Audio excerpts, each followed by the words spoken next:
Hi guys. Right, this is a message to YouTube. All episodes of One Step Beyond are in the public domain. And that includes if someone has shown them on a TV channel or they've put it on their own website and there's a website logo or whatever. It also includes when someone has packaged them into a DVD to resell. That still doesn't change the fact that it is public domain. Also, the clips that I use on here are all mine. They're already on my YouTube channel. The music is, again, all me. The music that you hear in the intro and the outro and behind these bits here, that's all me, done by me. Me. By me. Just so that you know. Okay. This is a message to you guys, Steve's Booze. This has got some pretty good ones in this stream tonight. There's the first story that is UFO related. There's a creepy clown, and it's the first and only two-parter story for One Step Beyond, which closes the stream tonight. So I hope you enjoy. Bye.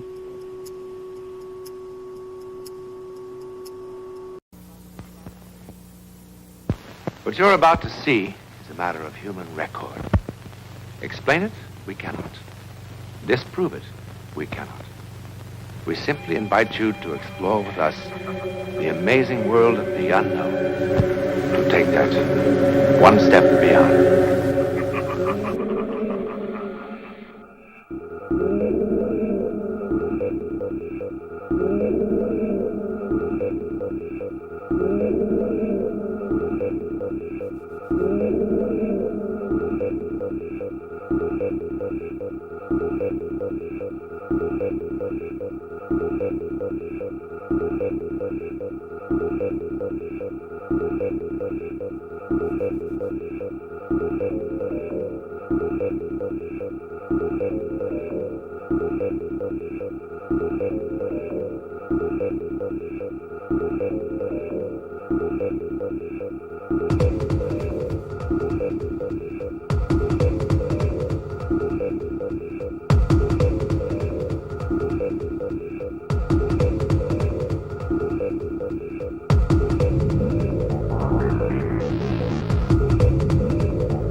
Time of Eric the Red and Leif Erikson to the present, the exploration of the unknown parts of the world has held a particular fascination for the Scandinavians. The Vikings visited China centuries before Marco Polo. And Leif Erikson set foot in the New World quite a long time before Columbus. And the name Amundsen is an important part in the history of polar exploration. All brave men who venture into uncharted waters or who cross unmapped lands, sooner or later, make this discovery. There are two worlds. The known world, which can be mapped and charted, and that other world, which lies just beyond the map makers. Our story begins here in the home of Felix Bogner, geography teacher.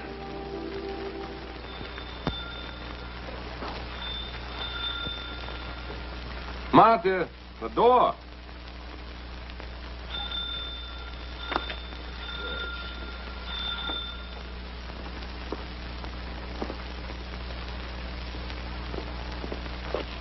Yes? Dr. Hansen. And you're Mr. Faulkner? Yes. May I come in? Of course. Thank you. What am I thinking? Please forgive me. It is just a surprise seeing so famous a man as yourself here in Hamburg. Won't you sit down? Thank you. Please. May I ask, what brings you to Hamburg? I came to see you. Me? You are Felix Bogner, teacher of geography of the common school. Yes, but does it concern the letter I wrote to the academy, suggesting that more courses of map-making be... No, it concerns your son.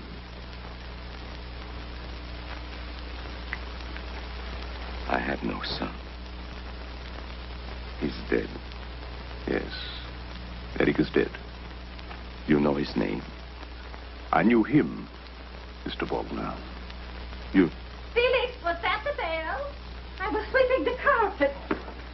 Oh. May I introduce you to my wife, Mrs. Bogner? This is Dr. Einar Hansen. The Dr. Hansen? Yes. Oh. Does that distress you? No, it's only that my boy, my Eric, oh, he idolized you so. If he could have seen you. He did. That is why I am here. Oh, but... Yes, but please go ahead, Dr. Hansen. May I smoke? Oh, yes, please do. Thank you.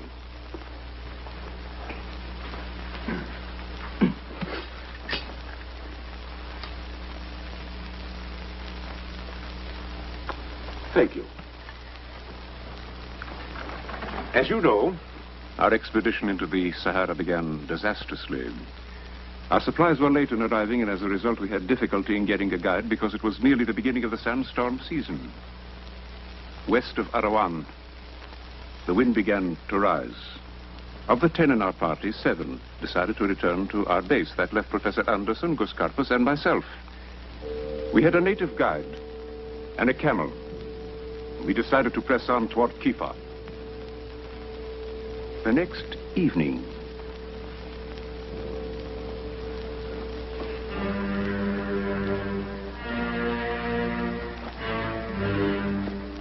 Kasim!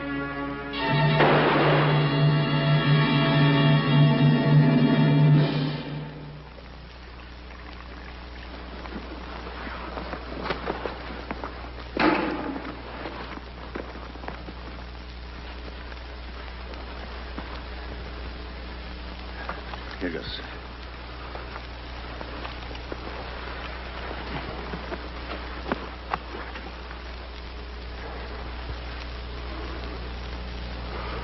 That had a friend who's just resigned his position as guide. Why, Anderson? Why? Because he's a fool.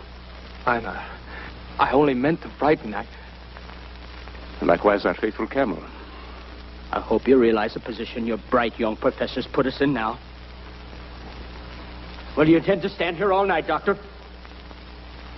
What do you suggest, Gus? Go after the camel, of course. On foot? And what do you suggest, Doctor? Are we supposed to wait until the sand covers his tracks? He's right, Einar. I don't look forward to the walk. You, too, can stay here if you like. But where we are now, all your money, all your glory, won't get us more water when we need it.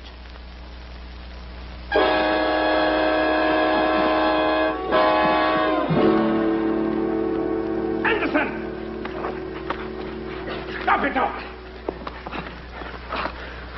I'll kill you for this. No. You'll thank him. He saved your life.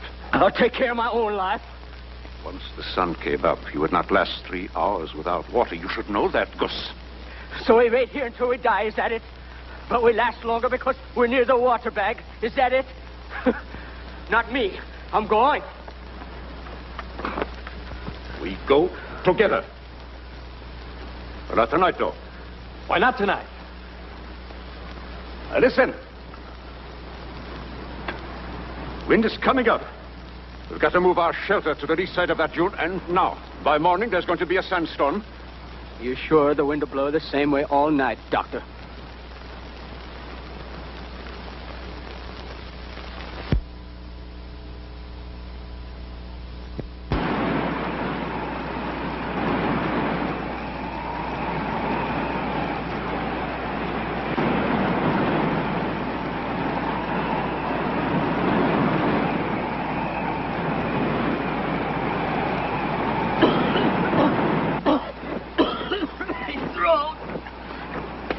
So we haven't got water to waste. Who are you to tell me?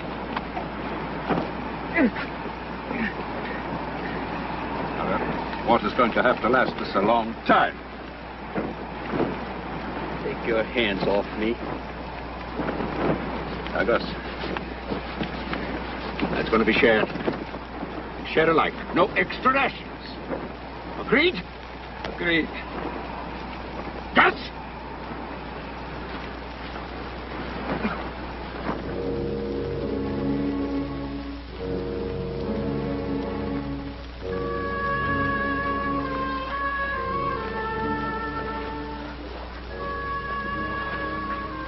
Everything looks so different. There was a hill there. You can't use sand dunes for landmarks, Professor. No. I like the ocean waves. But those do not change. I will do our walking at night. We steered on that cluster. I'll start getting out the equipment. All right. Why west? Well, why not? It's impossible to go back. If we keep going in one direction, we might come to a well, an oasis, a caravan. Or we might not. That's right. We might not. For 10 days, we walked by night, carrying with us the food and water that were all that stood between us and starvation, and the canvas that offered us a measure of shelter from the cruel heat that made daytime movement unthinkable. Distance is hard to estimate in the desert. By my own rough calculations, we had traveled perhaps 50 miles. Toward help, we hoped. Away from it, I feared.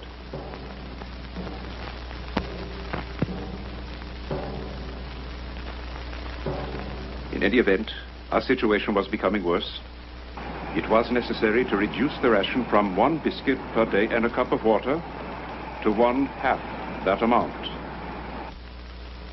We were becoming weaker. Finally, just before dawn, on the 10th day.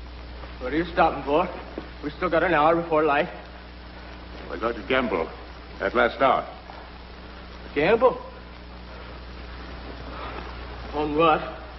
Shut up and he'll tell you. Don't talk to me. Be quiet, both of you. Got to get help. On top of a little rise. The fire can be seen for a mile. Been saving. His ration box. What makes you think anybody will see it? Oh, nothing. But it is possible. A caravan, another explorer, even some nomadic native. And if this nomadic individual does see it, can you say for sure he'll come and investigate?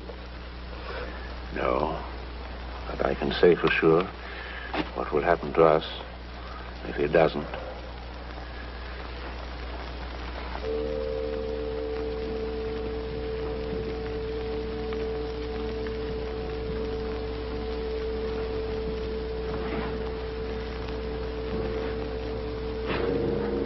What is it?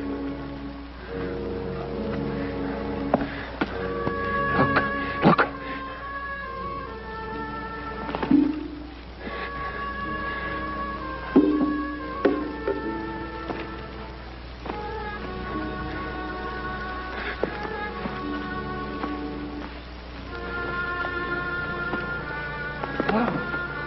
And it was there, sir, that I first met your son.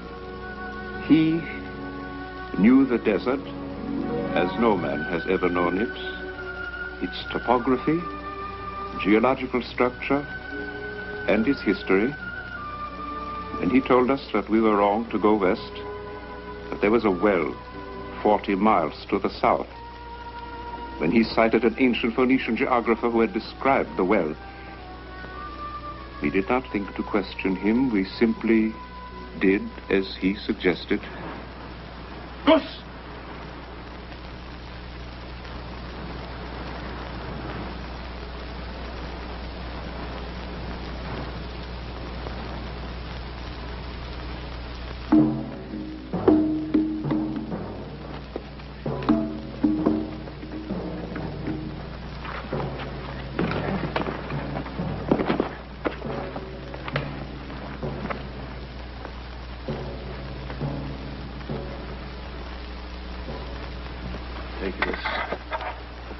The Tower of the Sun.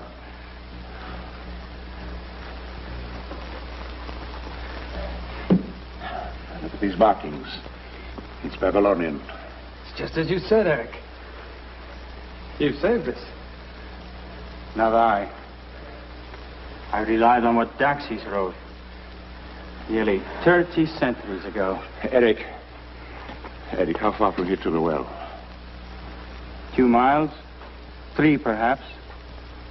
Even in this heavy sand, we should make it by dawn. If we get started. Yeah. Gus! Come.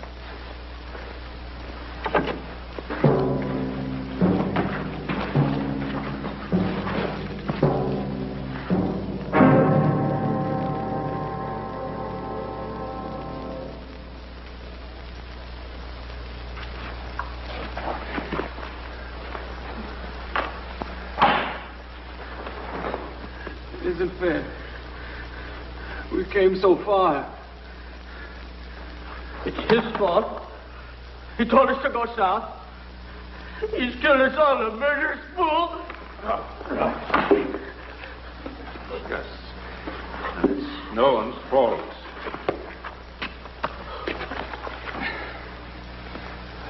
Eric. Daxis came here from what he called the Lake of the Camels. So 3,000 years ago, there was a lake. There was also a well. And 500 years later, Herodotus spoke of the animal's watering place. If that lake lasted for 5 centuries, perhaps it lasted for 30 centuries. Where? Further south. How much further south? I don't know. Perhaps 60 miles. Perhaps 100. Perhaps 1,000. We need not give up. If we reduce the water ration. The water ration? It's reduced. I drank it. I drank almost all of it while you fools was holding your celebration at the tower. Why not? He was going to the well. I was so dry inside. Why doesn't somebody say something? Why doesn't somebody say, too bad? It wasn't her fault. Bad luck. Bad luck. I find you more water. I find you more water. I find you more water. More water. Gus. I can hardly remember what followed. I knew we headed south again. On a ration of 1 ounce of water per man per day. In the end, it was Eric whose strength failed. Do you want some water? It's not time. Oh, please. Take mine. I had more than my share before. Your body doesn't remember that. Please. Don't make me waste my strength arguing. I want to talk to Dr. Hansen. Eric, I would like you to forgive me.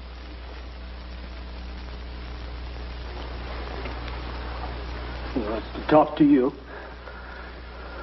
All right.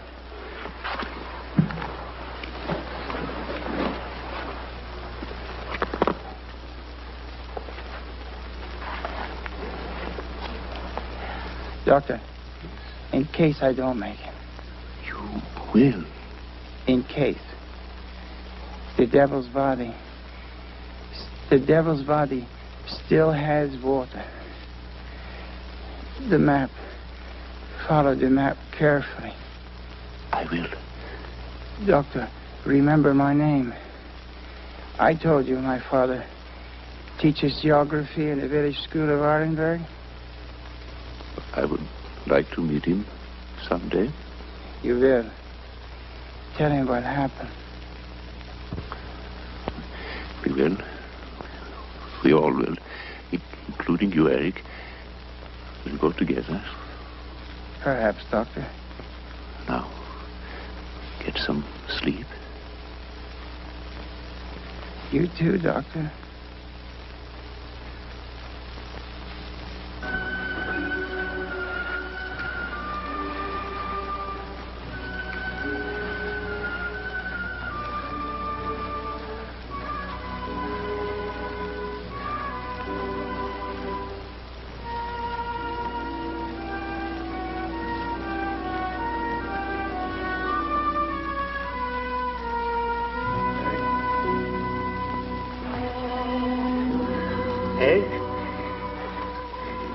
Gus Henderson. Stan. He was a boy, a man, rather, who did what he decided was right. He never reproached Gus, who drank the water that might have saved him. He might be here in Arenberg now, if He is. he's alive. My son died last summer, September 9th, 1910, at the age of... How do you know the date? At the age of 22. You never laid eyes on my boy in his entire life. Do you think I'd make up a story like this? Felix, whatever this is, I believe he has told the truth. But how can it be possible? Perhaps some other boy who used Eric's name for some reason. Perhaps. But it wasn't Eric. This is our friend and Dr. Henrik Swanson. He brought Eric into this world. He took care of him all his short life. I want him to tell him, Henrik. From the beginning, the boy suffered from a spinal disorder. At about age 6, a progressive paralysis set in, affecting at first only the lower part of his body. At the age of 12, he lost the use of his legs. He never regained his power to walk. What? For the last 10 years of his life, Eric Bergman never left that bed. But it is impossible. So I am here. Gus and Anderson are alive. So we are the living proof. May I say something? What Dr. Swanson has said is true. And yet, not true. Mrs. Bogdan, I do not follow you. His body was confined, but his spirit was free. It wasn't his spirit that walked with us. His books took him everywhere. To China with Marco Polo. Around the world with Magellan. He called himself an explorer. Yes, Eric's poor body never left that bed. But Eric himself, Eric was an explorer. What Dr. Hansen says he saw is impossible. Who supplied us with the information that saved our lives? The desert does strange things. Couldn't it have been a sort of mass hallucination? The others respected you as their leader. They believed what you believed. Is it impossible that they saw what you saw by some process akin to hypnosis? No, Doctor. Scientifically, it is not possible, no. May I speak to you for a moment, Doctor? Of course. Would you excuse me?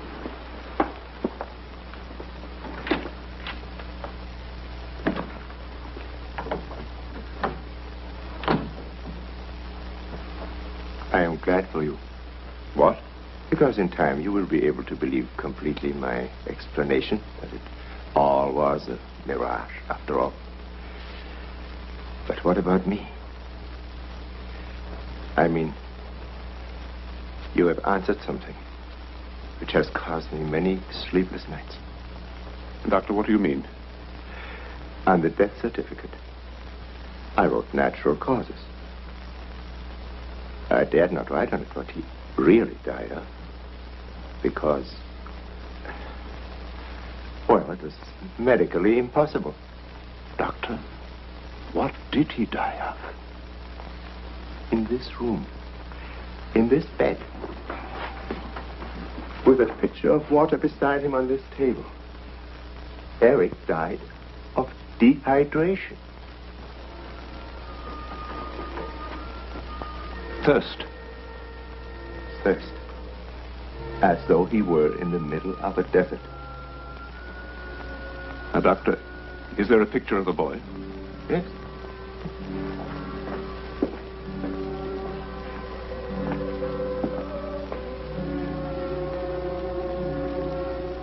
He was in the desert.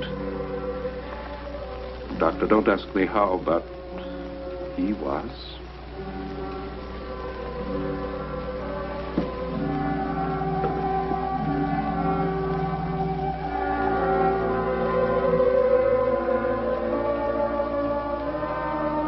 Perhaps the doctor's first theory was right. Perhaps Einar Hansen and his companions only imagined that which they said they saw. Mass hallucination, too much heat, hysteria, too little water. Perhaps. But what about the way Eric died? Well, I'm sure we can think of something logical, can't we?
Laughter is an international language, and the clown, the prince of laughter.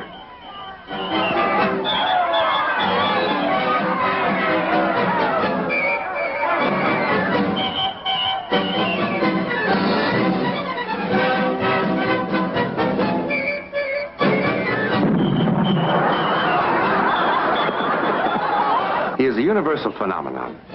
He's as old as man's culture. He always has been and always will be with us. He's the heart and the essence of the circus, or the festival, the carnival. Always the very center of noisy, happy crowds.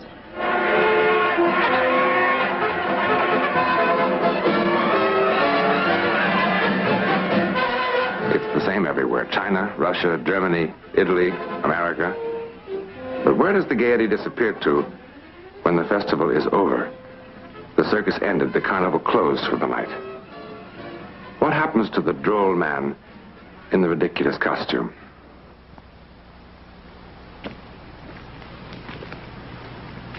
The carnival grounds are empty now. And the shrill piping voice of the calliope, still. The performers, in their trailers, are speaking in hushed tones. Because something happened here tonight. Something that was so bizarre that even the normally superstitious carny folk found it almost impossible to believe. Just a few hours ago, the first shadow fell. A psychic shadow.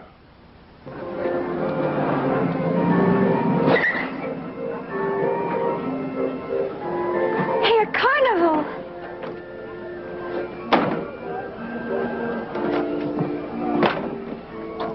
Where are you going? You said we could have some fun. Said if you behaved yourself. Well, didn't I? Come on. Look, a clown!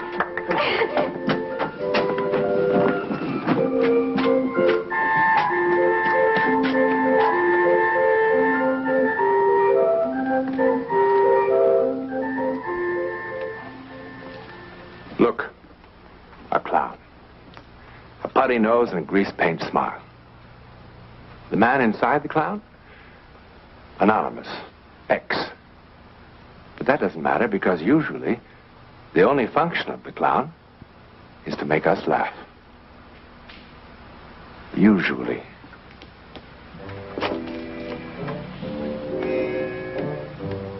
Double rye. Now, let me see. What am I going to have? Now, you ain't gonna have anything, little girl, till I see some sort of identification. I'm a married woman. Well, I'm his wife. Look. And of age. Well, sorry, but that's the rule. Don't you worry. We'll make mistakes. Anyways, I just want a pop. Sure.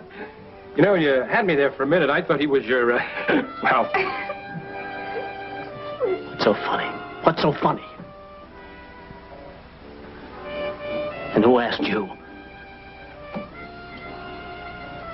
Come on over and sit down. I'll bring you your pop.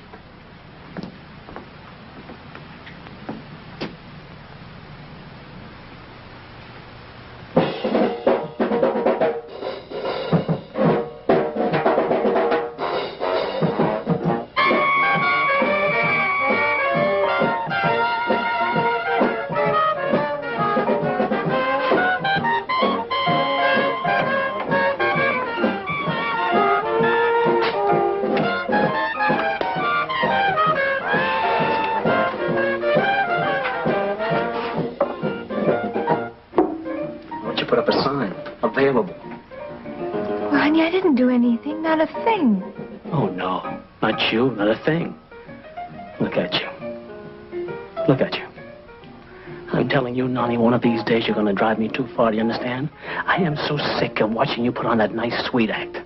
Listen to me. I'm listening. I'm listening. Can I have a candy bar? There you go again. Every man, every one of them. What's the matter with you? Why do you act like that? Walk like you do. Be like that. Like what?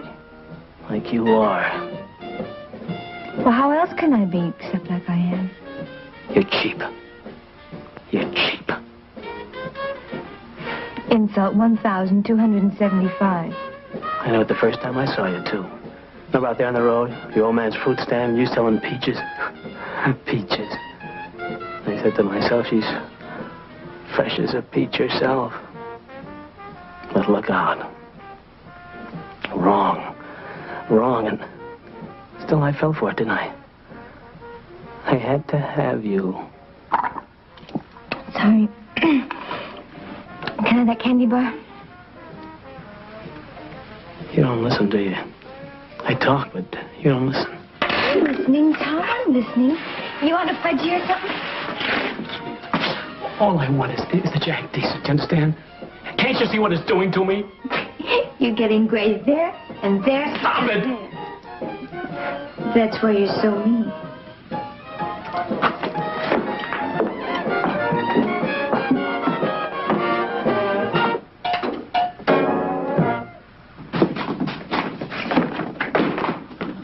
What do you know?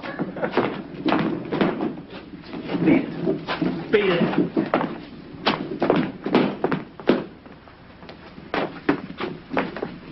Oh, the red one.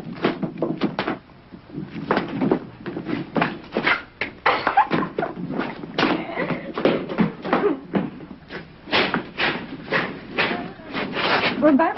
Behave yourself, will you, sweetheart? Act decent.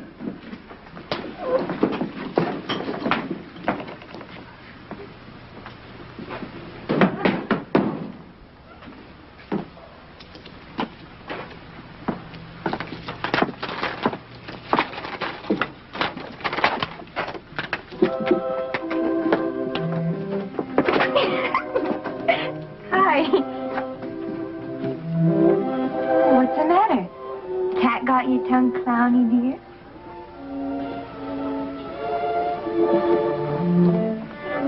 You can't talk at all, huh? Oh, gee, I'm sorry. What do they call that, a mute? But listen, it's not as bad as all that. Honey, you've got a smile that makes up for 1,000 words. 1,000,000, in fact.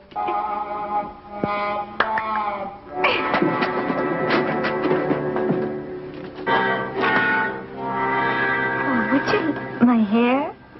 My pretty soft hair? I like it, too. I sure do. I guess maybe I oughtn't to say that.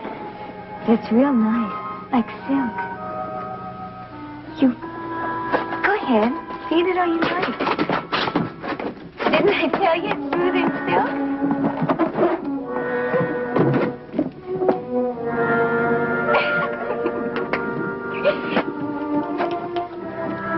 It must be sweet to have someone like you around. Someone who never says anything mean and nasty.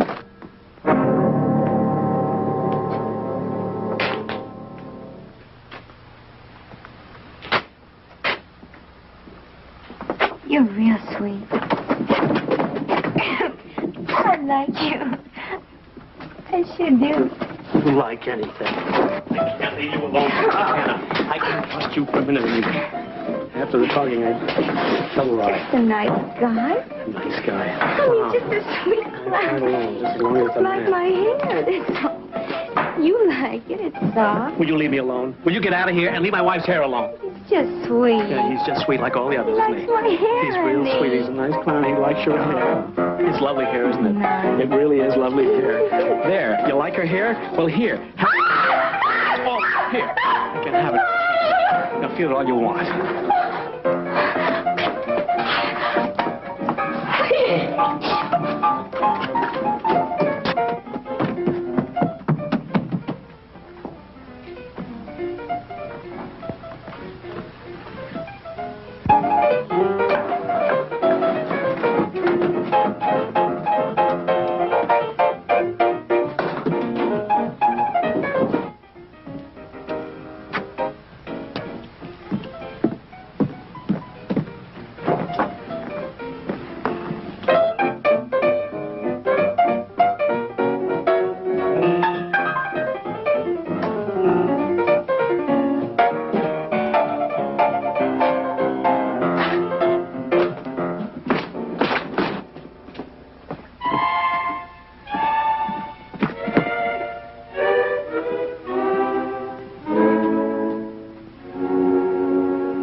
My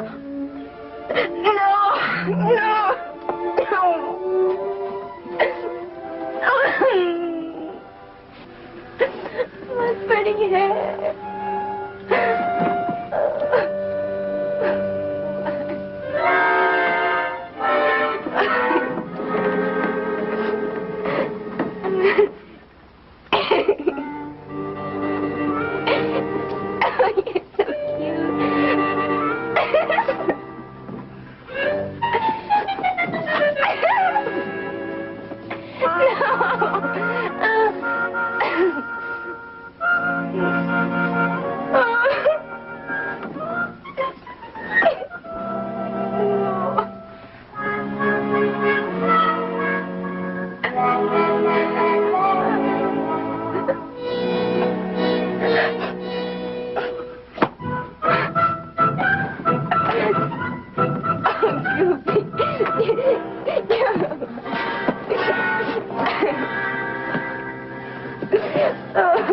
You make me feel better already.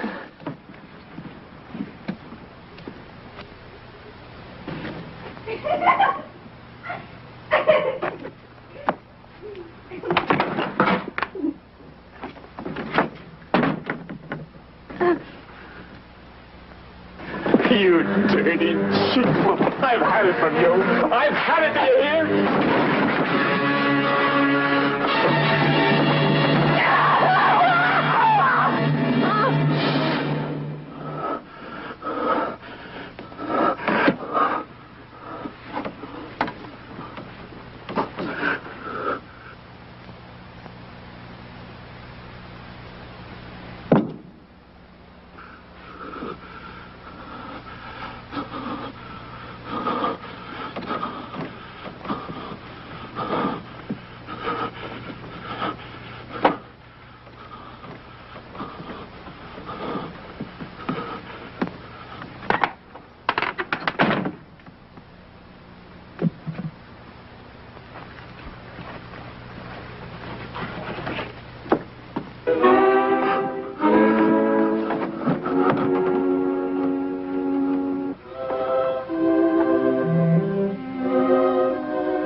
Better get out here with your balloons.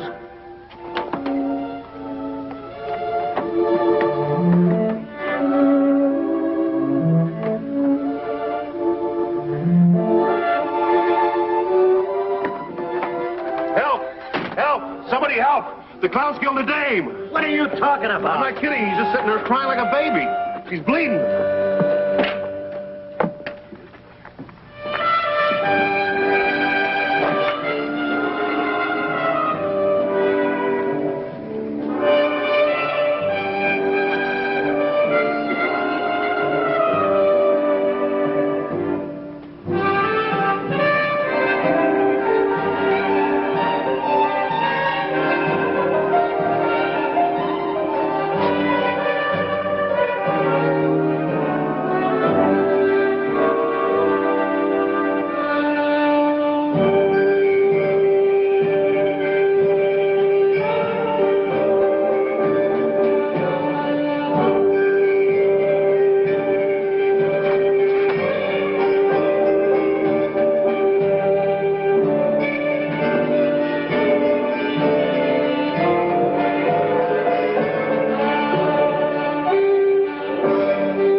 Well, what am I supposed to do? Bust out crying or something? Oh, go fly a kite.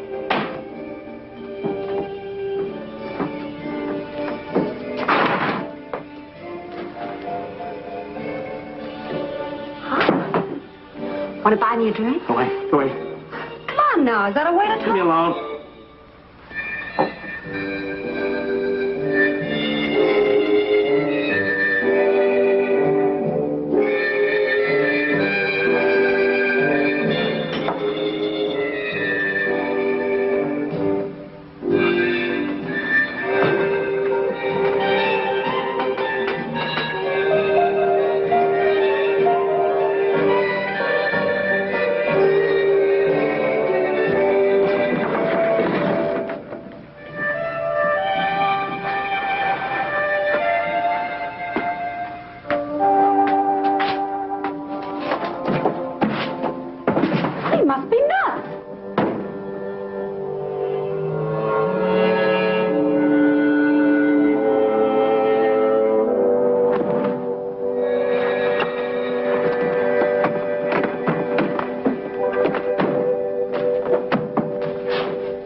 Nobody opens that door till the police get here. But Buck said he saw the Buck whole was thing. shooting off his mouth. Yeah, but I caught him red-handed, I tell you. I saw him with my own eyes. I don't care what you saw. Pippo couldn't do a thing like that.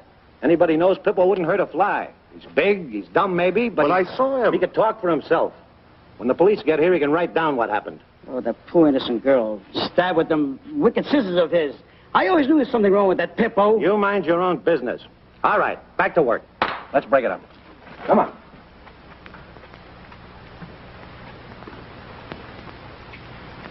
Hey.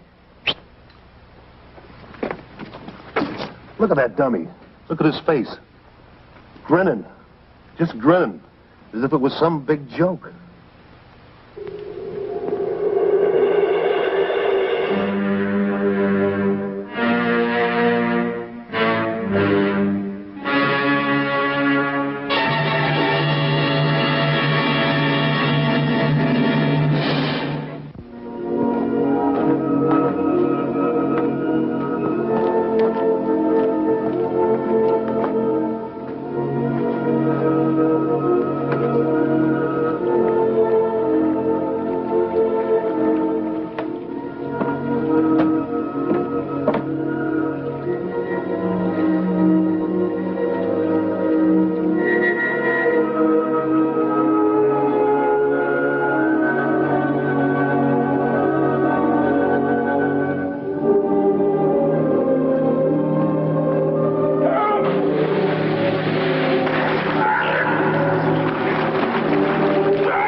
Pippo, the clown.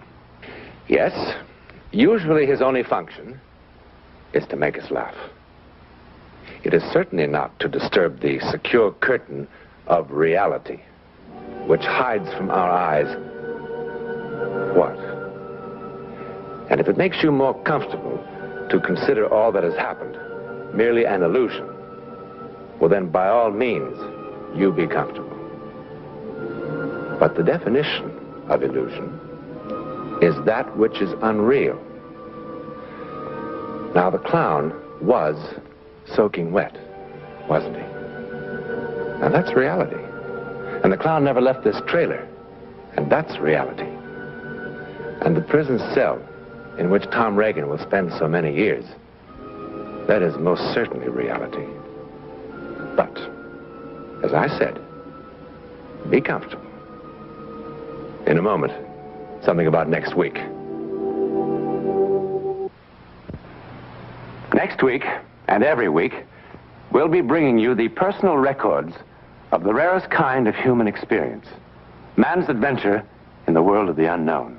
That mysterious psychic world beyond our five senses. This is your invitation to take with us that astonishing one step beyond.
lovely house, isn't it? It used to be one of England's more fashionable country homes. But now, it's closed.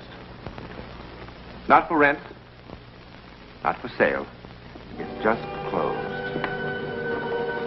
In fact, its American owner simply locked the door and walked away.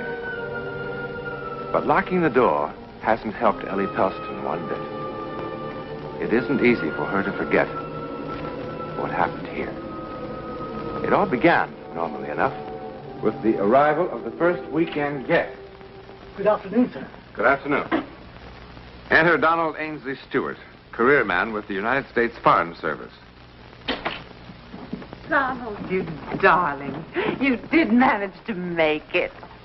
Well, I was told that anyone that passed up a chance to spend a weekend with Ellie Pelston was a fool. You're a dear boy. I knew you'd make a perfect guest the moment I laid eyes on you. Hurry down now. The others will be arriving any moment.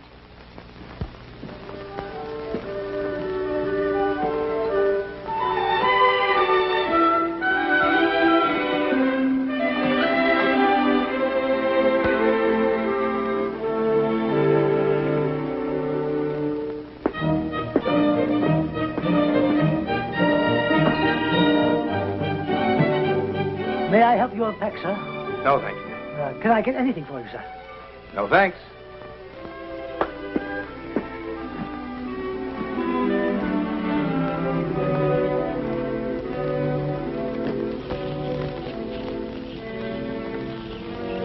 Do you think I'll go on taking this sort of thing from you forever? You won't have to ever again. What are you talking about? Can't you see? It's plain enough. I'm packing. I'm leaving you, Carter, for good. But leave it. For whom? Anyone who can make you seem like a woman. Why, you cheap, rotten... Careful, Carter. You'll have a fit. You're not leaving. You're not. You'll never make a fool of me again. Not ever again. Threatening. How ridiculous you are. Why don't you stomp your feet and scream? Why don't you? Carter! Let me go! No! No! No! Help me! Stop it! Stop it! Stop it! Stop what? Stop what, Donald? Ellie!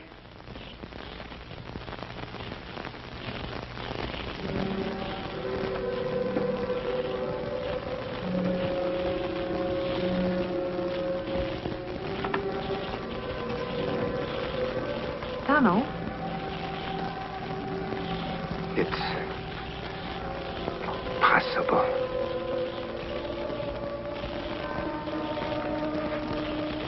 Gone?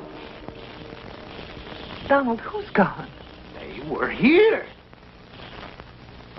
They were.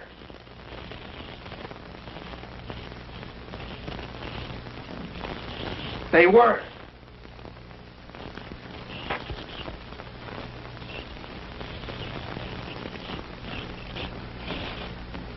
Who was here?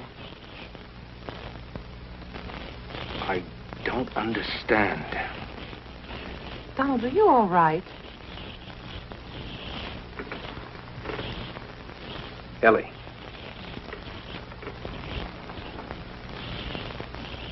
I saw them. A man and a woman.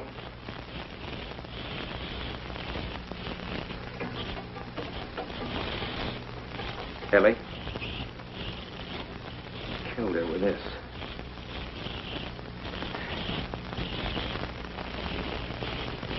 There was a fire in there. That lamp was on. Donald, you're not serious. You look as... I mean, you really do look as if you'd seen a ghost or something. You'd better have yourself a drink. Come on, I'll fix you one.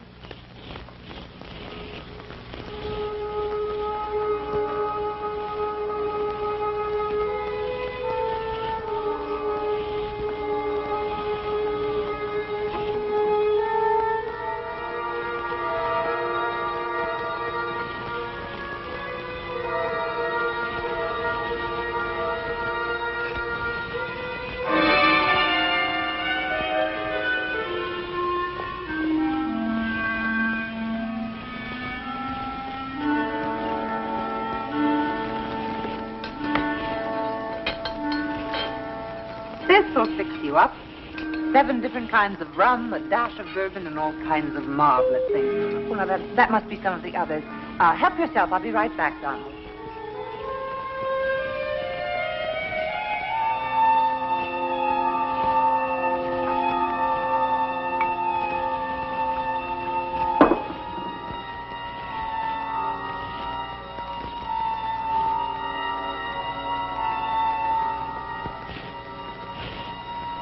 I'll have one, too.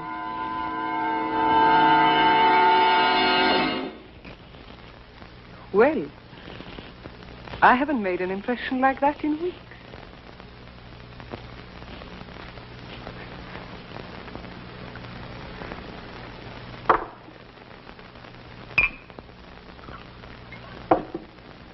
Here, your need seems to be even greater than mine.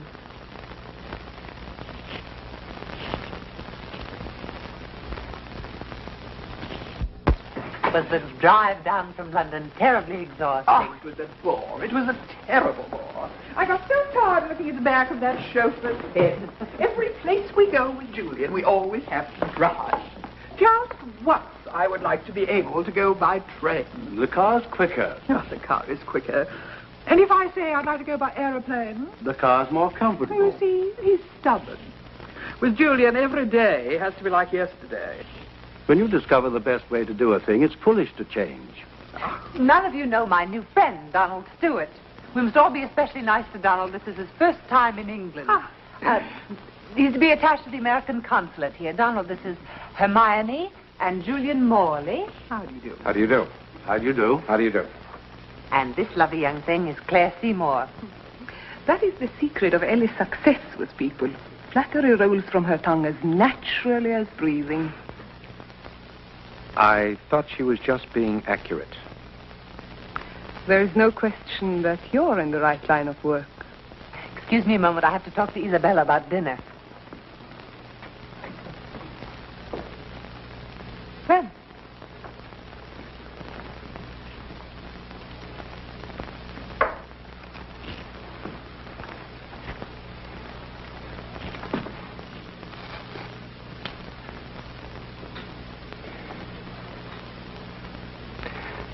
Now, I know what I'm going to say will sound not the way I mean it to sound, but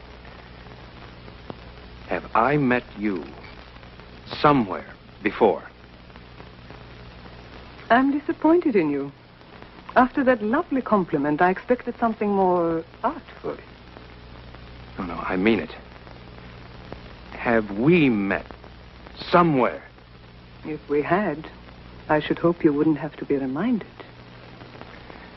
Now, please. This is terribly important. Well, Ellie said you'd never been to England before. I just arrived here 2 days ago. Since I've never been to America. Now, you just arrived here, or didn't you? Yes. I mean, just a moment ago, just before I saw you and dropped that glass. Yes, but why is it so important? And what made you look so strange when you first saw me? Because... No, it's too ridiculous. What is, for heaven's sake? No. Now, you've just met me. And if I told you what I have just seen, you would know that I was a complete fool. Try me. Perhaps after I've known you for a while. I hope that won't take too long, Donald. I don't quite know what to make of you, but your approach is certainly intriguing. On the contrary, I find it quite obvious and rather disgusting. You always put things so delicately, Carter. Meet my boor of a husband, Donald. Every time he opens his mouth, some new horror comes out. A natural result of being married to you, my love. Carter, how nice to see you. But Claire said you weren't coming. I couldn't bear to spend a whole weekend separated from my loving wife. And I was so looking forward to a pleasant weekend. I'm sure. That's why I changed my mind. You see how it is. Mr. Stewart is a friend of Ellie. We only met 2 minutes ago. Oh, I'm sure that won't handicap you, my dear. Ellie, which room is it? I'd like to clean up. Your usual. Which room is it? The Seymour's room? Is it the one across from mine? Well, yes, as a matter of fact. Claire, come upstairs. I want to talk to you. I have heard everything you have to say. Too many times. Ah. Would you rather I went into it right now? Right here? No. I see no reason to bore everyone. Good afternoon, Carter. Oh, hello. Hello, Julian. Hello. I think I'll finish unpacking. Dinner's at 8, Donald. Oh, by the way, we make it a custom of dressing here for dinner on weekends. I hope you don't mind. Makes it more of an occasion somehow. Not at all. Dress for dinner. It means that Claire and her husband will be in dinner clothes. Yes.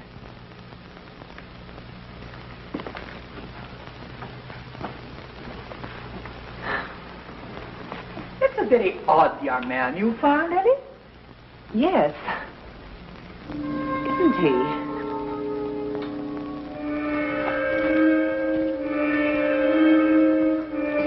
Do you suppose I like making scenes like that? I hope you don't do it for my amusement. Oh, Claire, please. I can't take any more today. All right, darling. Let's forget it. Are you lost? Well, I realize how this must look, but I was just trying... Really? Hmm.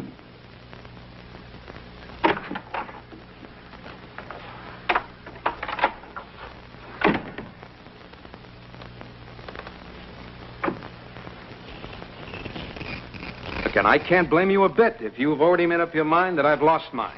Donald, it could have happened to anyone. You don't have to explain anything. Yes, but if you had seen and heard what I did, sure, the easiest thing for me to do would be to leave. But I can't, because I can't help but believe it was a warning. A warning? What I saw up there this afternoon in that room, I saw Carter Seymour murdering Claire. You saw it, Donald? Yes, I saw it. I saw it, and I heard it. Donald, it's easy to understand how you might get such a notion. They do fight quite a bit. But they've been married for 6 years, and it's always been like that. They really adore each other. It's their private kind of lovemaking. It's really, everyone knows, quite harmless. How could I have seen and heard what I did before I ever met them?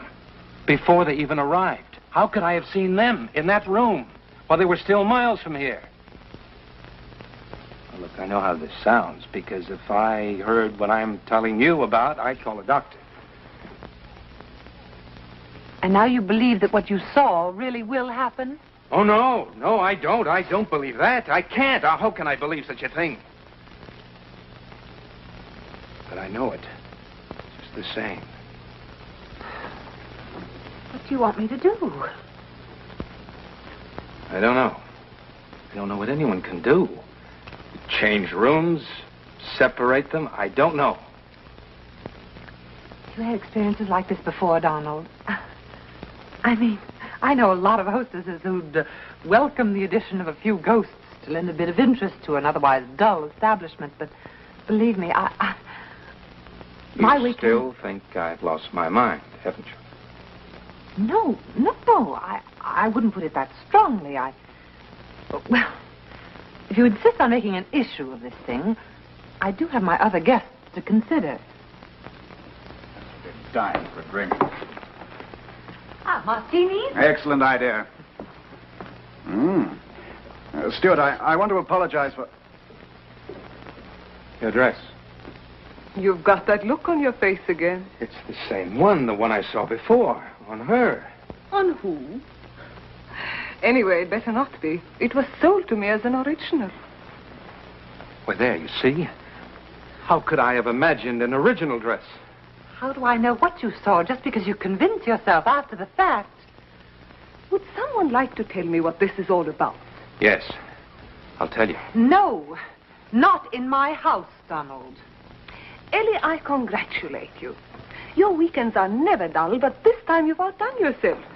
When are we to be let in on the mystery? Never, if I can help it. Martin is wonderful. Aren't you drinking?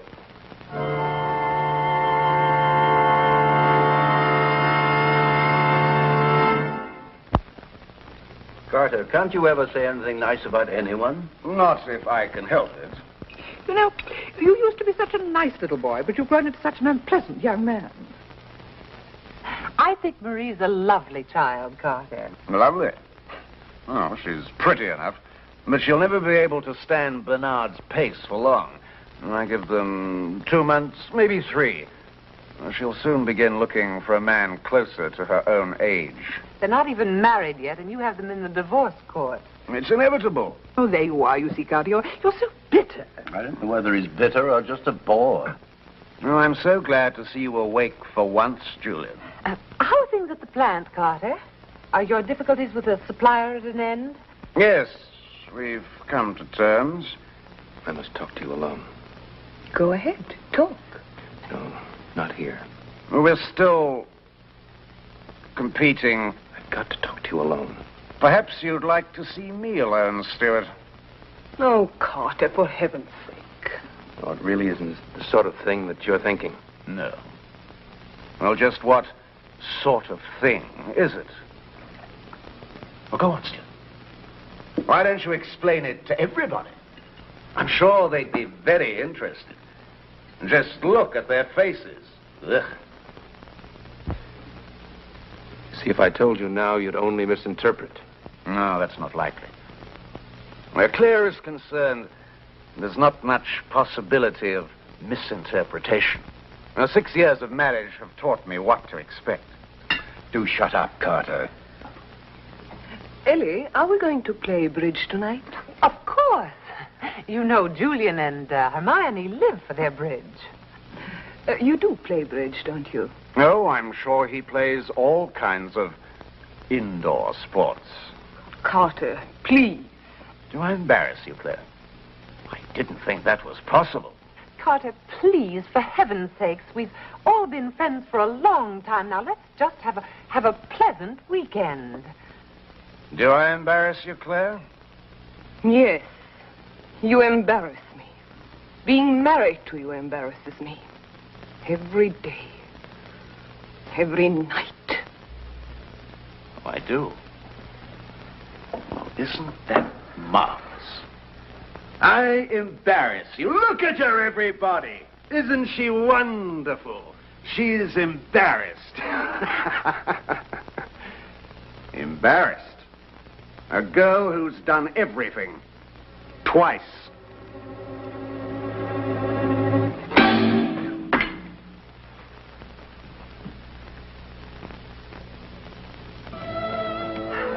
One spade. 3 clubs. Pass. 5 clubs. Pass. Pass. Pass.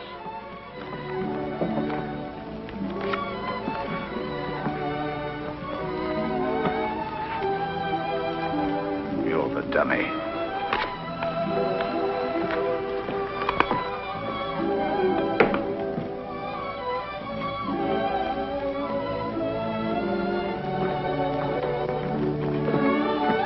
Mr. Stewart, you are the dummy. Oh, I'm sorry. Can you excuse me? You know, Ellie, he really is a very odd young man.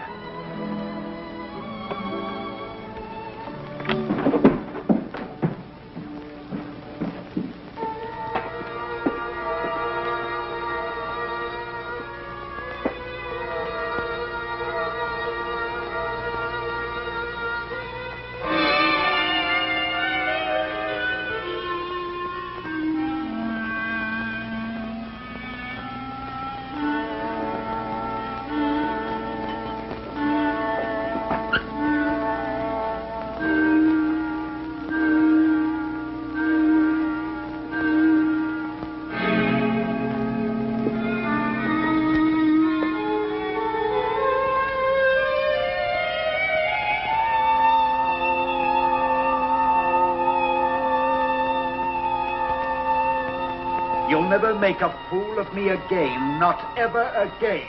Threatening? How ridiculous you are. Why don't you stomp your feet and scream? Why don't you?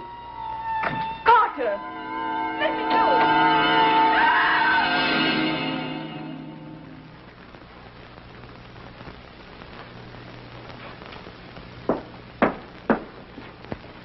Now, wait.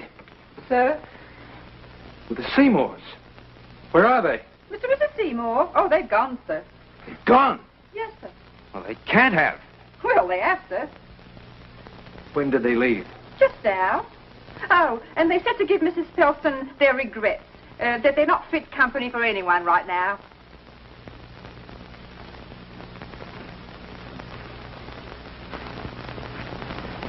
Is there anything I can do for you, sir?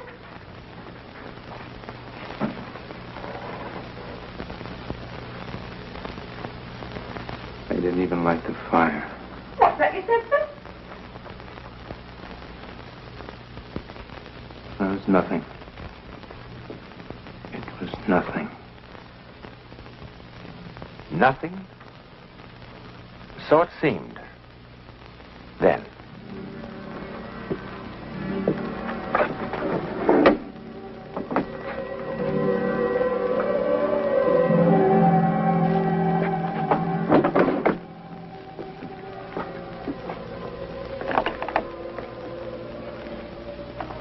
But it was hardly nothing.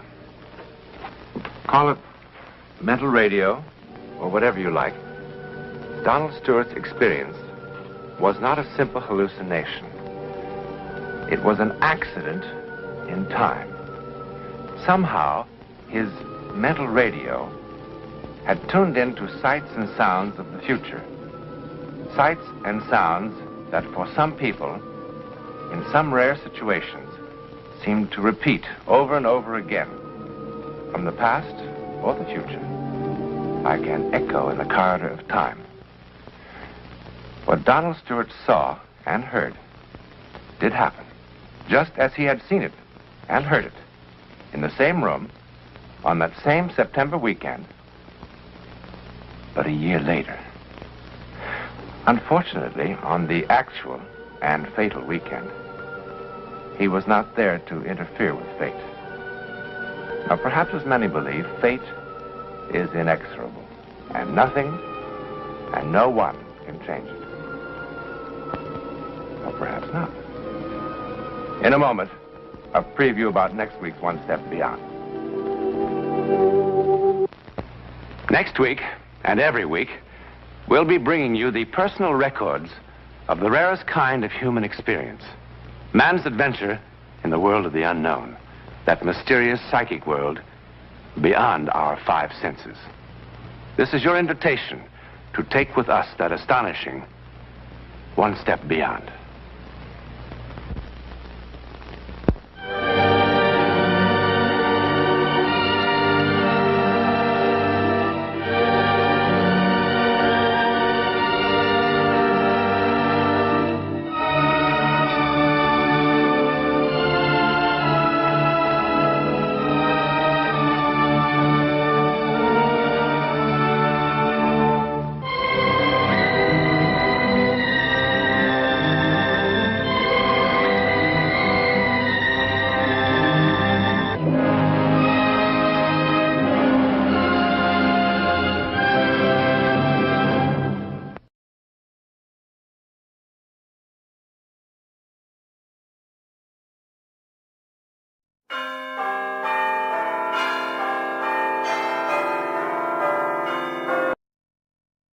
Yes? Good evening, sir. I'm delighted to bring to you an exclusive offer this evening. Do you have a few moments to spare to hear this once-in-a-lifetime offer?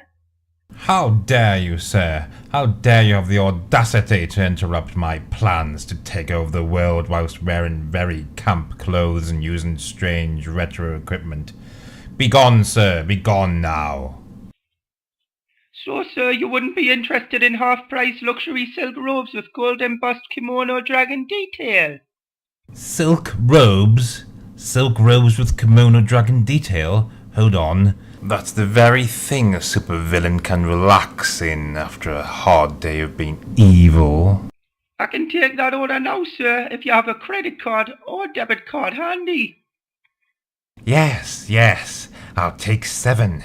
1 for every day of the week. Ha ha ha. I'll be the envy of the supervillain club when we meet to stroke pussy. But just wait here while I get my electron card. Sorry, we don't take electron. Goodbye. Bugger!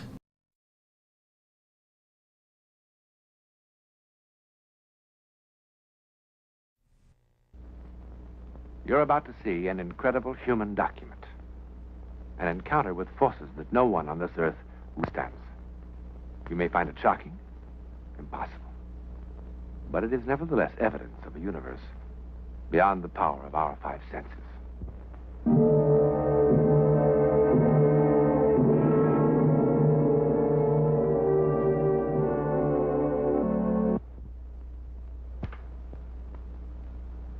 You know, the further man probes into outer space, the more riddles he uncovers. Take the matter of UFO, for example. That is to say, the unidentified flying object. What a heated controversy this phenomenon has provoked. Everybody's in the act, from the comic strip artist to the fiction fella to the sober scientific sifting of all the known facts by responsible men.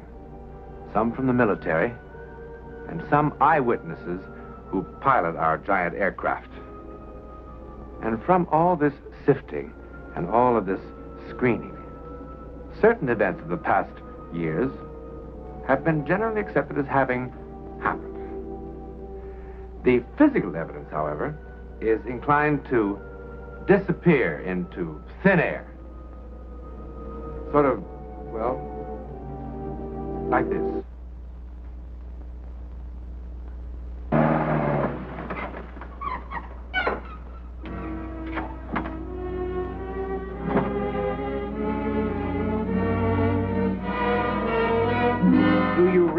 What was his last definite position report? Over Loon Lake, Mr. McCord. He said he completed the survey and was starting back, but it's his last transmission you've got to hear. What time did he call in from Loon Lake? 15:20. And his last report? Before I called you, 16:20. It's here on the recorder, Mr. McCord. I'll put it on and you can hear it. Anything he had to say isn't going to tell us where he is it, Cole? Of course, he couldn't obey orders and fly back on a reciprocal course. Oh, no, he must try and cut across all this mess. He said he could see the weather was going to pot, and he figured a direct course was quicker. Well, it hasn't gone to pot yet. He'd be here by now if he'd done as he was told. Now he's down somewhere in this garden spot. The whole operation is going to get set back on its duff while we try to find him.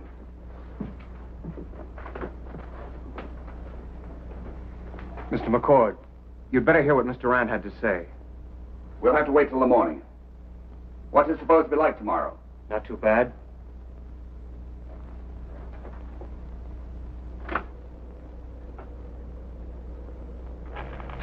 Tim, do you read?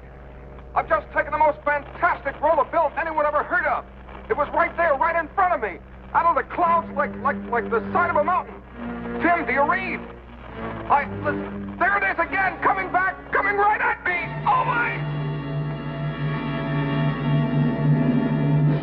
Is that all? That's all.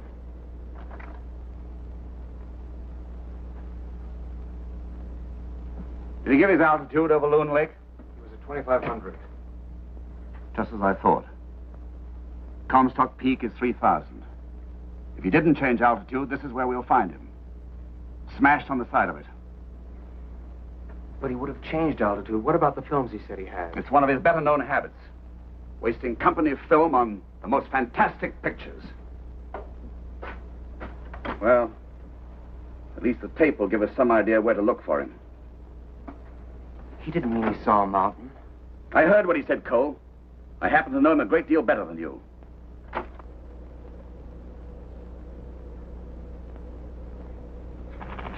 Tim, do you read? I've just taken the most fantastic roll of film anyone ever heard of. It was right there, right in front of me. Out of the clouds like the side of a mountain. Tim, do you read? Listen, there it is again, coming back, coming right at me. Oh, my! You better keep at it. If he's not too badly banged up, perhaps he can get some word out. If you hear anything, give me a call. I'll be in the office. McCoy, how can a mountain come back at you?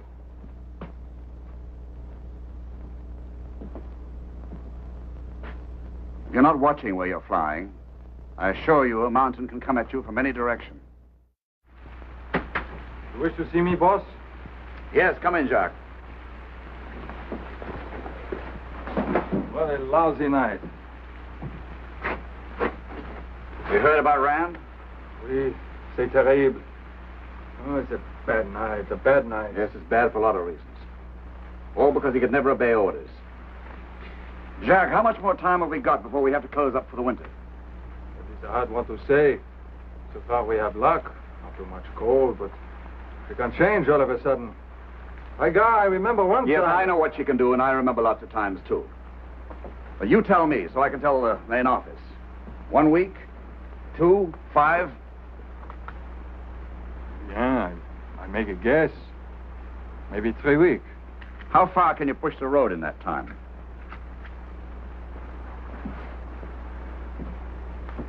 To the rock face at 0.6, I think. Beyond the rock face to 0.7.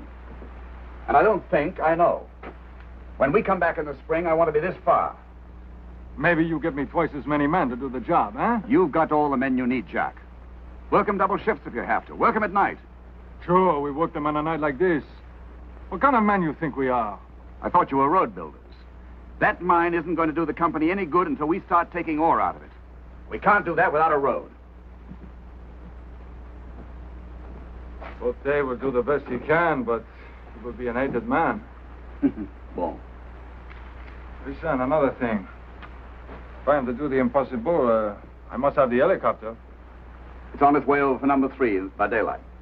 But you will be using it to locate Monsieur Rand, and that may take some time. Well, the Beechcraft will do the searching for Rand. It's on its way up from base headquarters. When it locates him, we'll borrow the helicopter long enough to go in and get him out. Would not the helicopter do a better job of searching than a big plane like that? You stick to the job of road building, Jacques. Let me worry about finding Rand.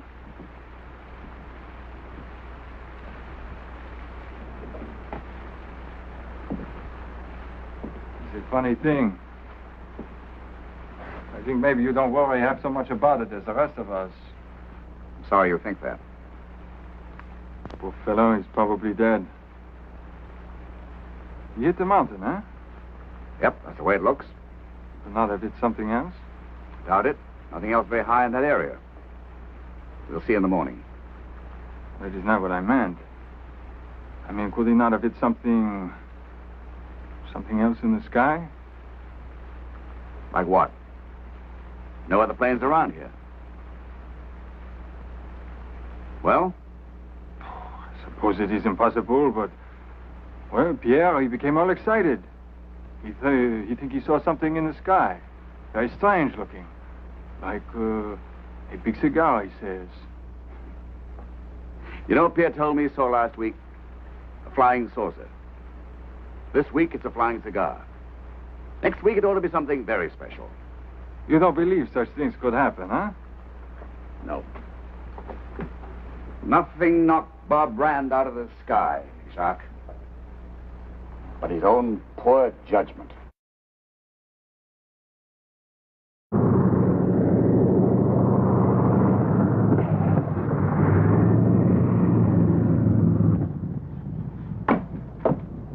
So it's about time. We think he's down here on the mountain somewhere. But since his last known position was over Loon Lake, I'd suggest if you don't spot him on the mountain, you use it as a center point from which to expand your search. What about the chopper? Is it going to work with us? It's on its way over now from number 3. Tim here has been in contact with Lawrence. He'll be listening in on your frequency. If you spot Rand, he'll move in and pick him up. I don't read you clearly. You mean the chopper isn't going to help us hunt for Rand? It'll just be brought in if we find him. That's right, Blake. But, sir, Lawrence in a helicopter can get in there. Let me explain it just once. Your plane can cover more territory faster than Lawrence and 6 helicopters. He and his chopper will be working with Jacques Botte on the roadside, right here. But, sir, a chopper could get Blake, in there. This weather isn't going to hold up for long. I suggest we stop wasting time. Rand's time. Just one other thing. Rand always carried a chute for some silly reason. If he survived the crash, he'll use it as a signal. So watch out for it. Any more questions? Yes, sir. What about that plane you've got outside? Isn't it going to be used in the search? Not unless you want to look for two planes. It's got ignition trouble, and nobody seems to know the cause. Well, I could find the cause. I'm an A&E. You find Rand first, Tobin, if...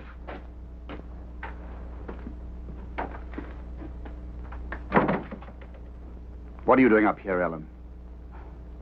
Same old Paul. What am I doing up here? I want to help find my husband. Can we get started, please? Blake, did you have company permission to bring Mrs. Rand? I didn't think the situation warranted it. I'd like to cut the chatter and get in the air. Just a minute. Ellen, it's best that you stay on the ground. You'll be able to hear everything that's reported. But I want to go. I'm sorry. Since you're up here, you're my responsibility. There's no telling what the weather might do. I'm not putting you in jeopardy. Or your own precious position. He's right, Ellen. We'll keep in close touch with Tim. But I want to help look for him. Better this way.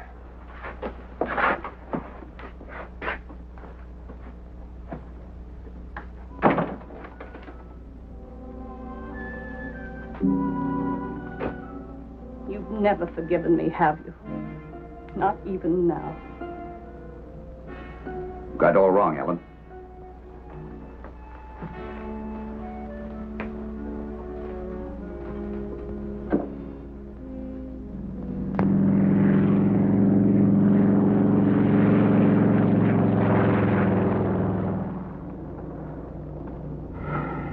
Rand's down on that stuff. We could fly around him for years and never spot him.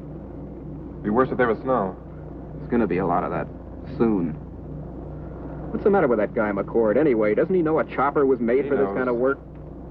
Could fly lower and slower. Use your eyes more and your mouth less. Anybody'd think McCord would just as soon not find Rand. When's building a lousy road through this stuff more important than finding a man down in it? I'm going to go lower and try this side of the mountain again. You get on the horn and tell him we've traced Rand's supposed route from Loon Lake. All right. If we don't find anything, we'll start expanding our search from here.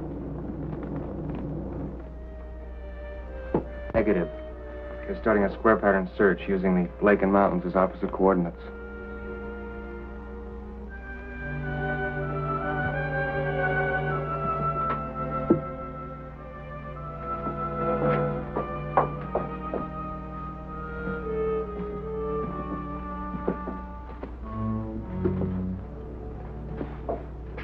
I realize that any words of sympathy that I might offer would neither be appreciated nor believed.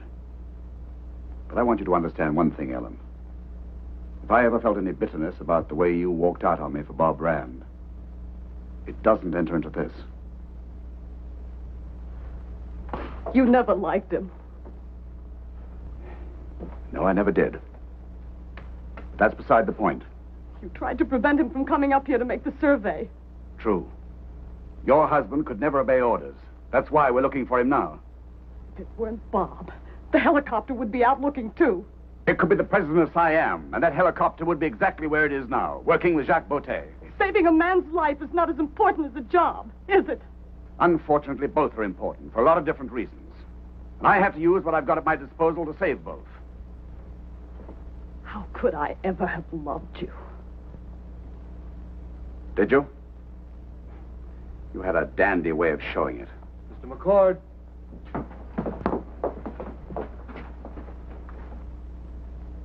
Cole, this is Tobin. We've spotted something. Wait a sec.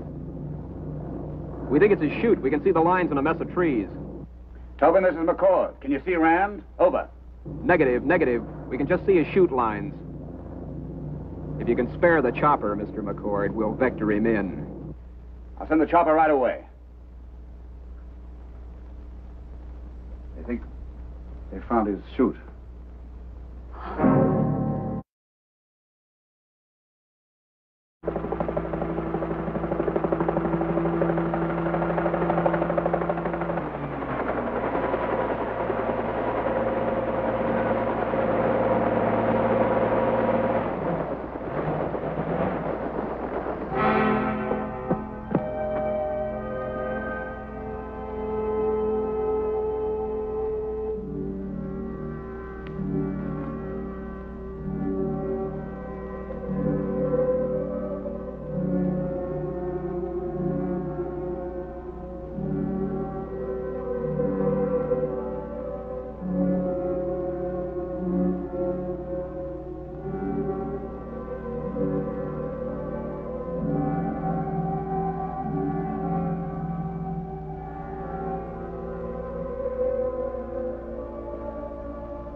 I've never seen anything before like it in my life. I'll have it sent to the lab for analysis.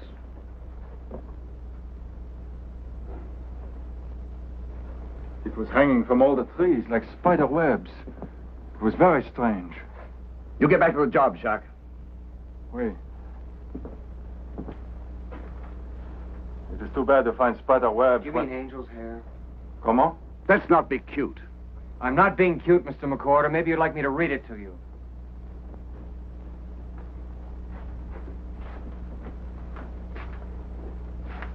April 15th, 1953, Auckland, New Zealand. A mass of strange white substance drifted down from the sky today over Angawanga.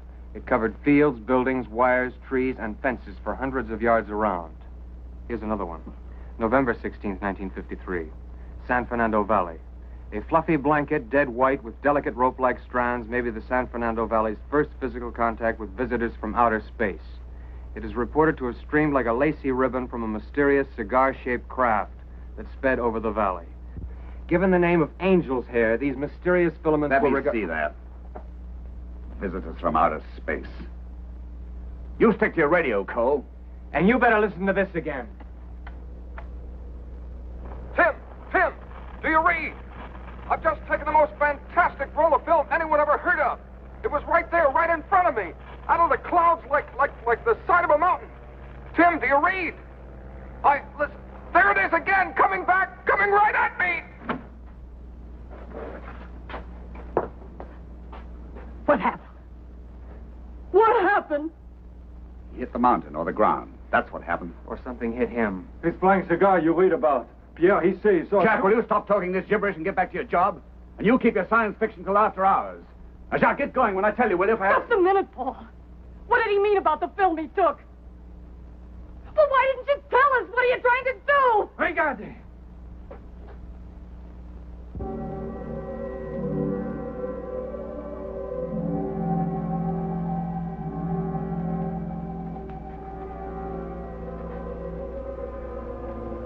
Vanished. I can quote it if you like. In every instance where angel's hair has been found, it disintegrates soon after being handled.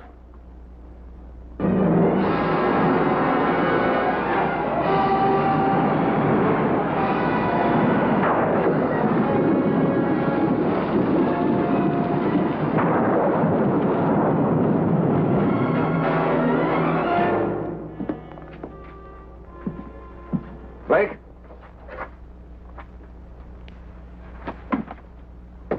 How soon can you take off? Well, we can probably get off now. The main office wants you back as fast as you can get there. You mean we're calling off the search for Rand? No. Tobin's got my plane fixed. I'll use it. That'll be nice. Assuming that Rand survived crashing into the mountain, or running into a cigar from the planet Mars, do you suppose he or any other man could survive a 3-day storm such as we just had? I don't know. Well, I do. It must be nice to be so sure of yourself, especially with another man's life.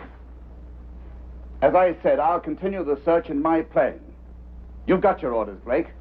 You take Mrs. Rand with you. I think I've got it fixed now, sir.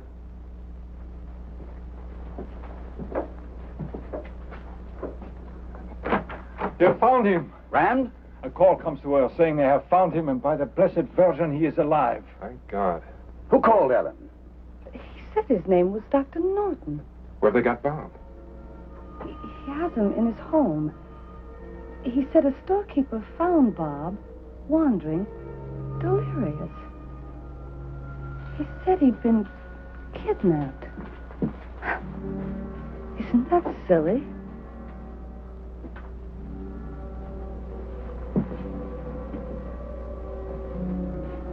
Where's the doctor got him, Ellen?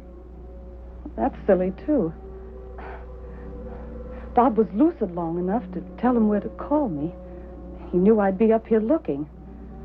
The doctor said he was calling from a place called Wyatt. In the desert, over 1,000 miles away.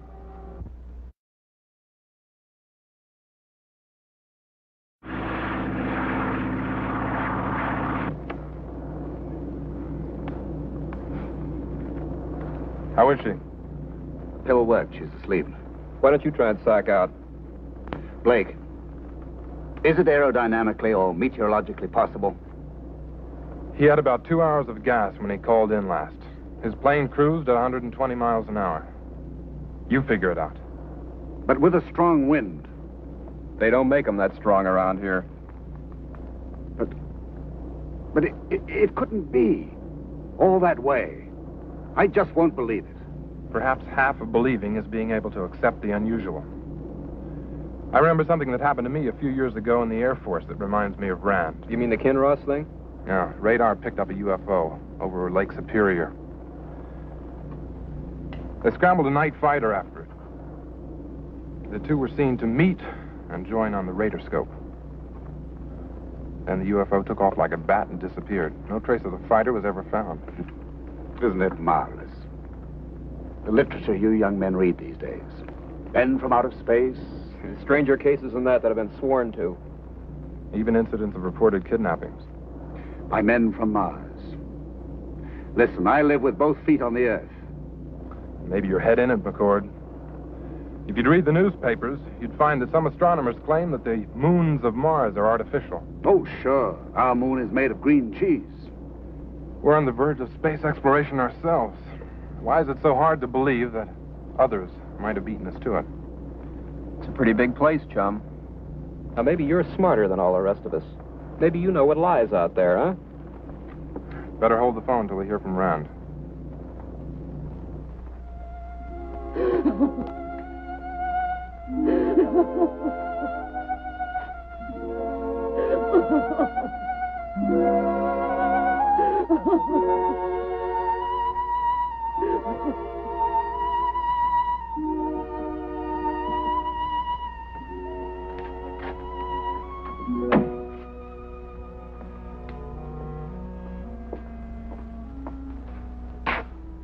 I'm sorry. If you'd been here an hour earlier... I know. I suppose exposure to that desert out there is as bad as it is up in our country. Exposure? Exposure had nothing to do with it. Shock. Very deep shock is what he died of. But if you were out there for 4 days... He wasn't out there for more than a half hour. Joe Breen saw his parachute coming down at 11 o'clock. We had him in here in bed 1 hour later.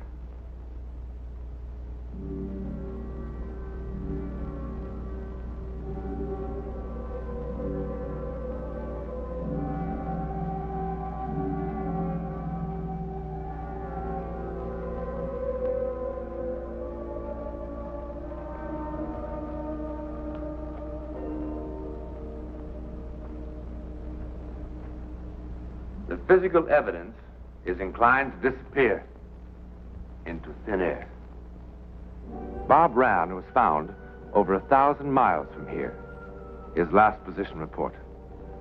Now, how could a small plane, whose top speed was 120 miles an hour, carrying a 2-hour supply of gasoline, possibly cover such a distance? And even if it could, with the help of an incredible wind, where was Bob Rand during the 4 days between the time he vanished and the time he landed in the desert by parachute? Now, the doctor said he babbled something about being kidnapped. Delirious, of course. But no trace of the plane he flew or the film he took has ever been found. Kidnapped? By whom? Or what? Held prisoner? Where?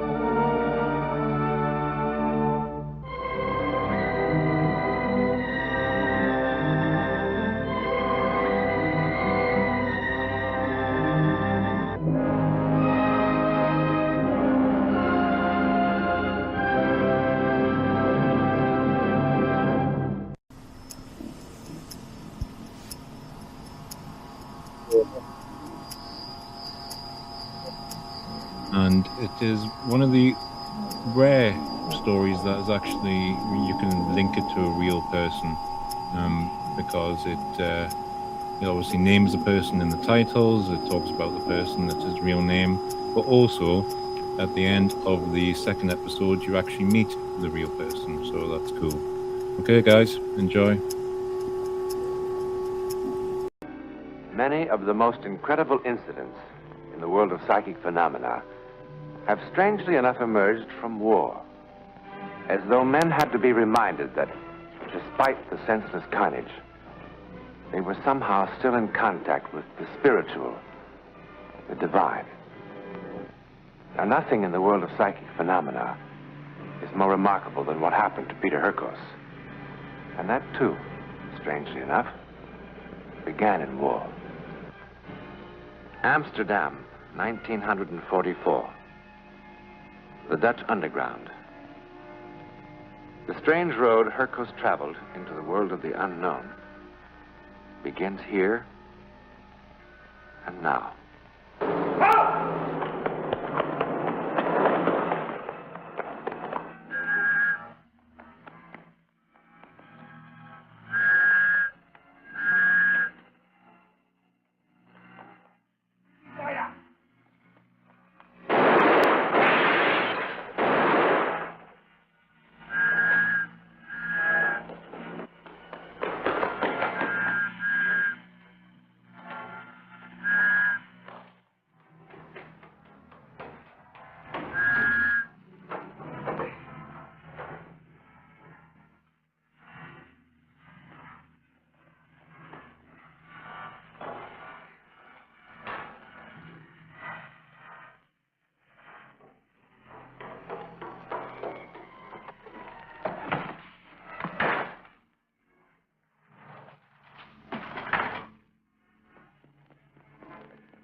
Peter Herkos should be dead. He fell 50 feet. He has been unconscious for 6 days. He is not dead, but he is changed. Now look how excited I am, like a schoolboy. I haven't seen my family 1 whole week. Now remember what the doctor told you. Yeah. Take it easy. I know. It's very simple for a doctor to say take it easy. I will send him my grocery bill. I will say to my landlord, I'm sorry about my rent, but the doctor said I have to take it easy.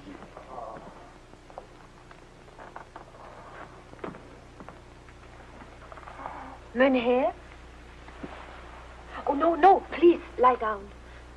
You have to lie down. Where am I? In the hospital. You have a serious concussion.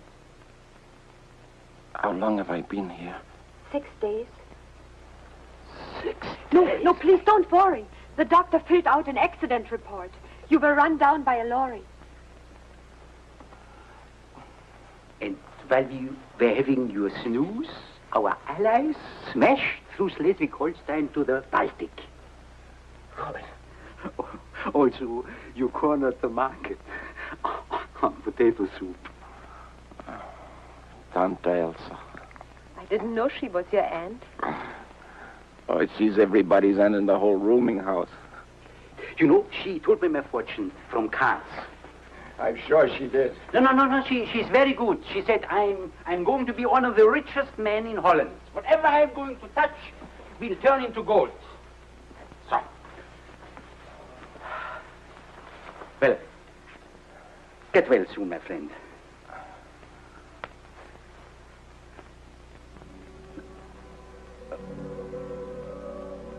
Mein Herr. Well, mein Herr, well, for a sick man, he has the strength of a bull. Bye-bye. Bye-bye.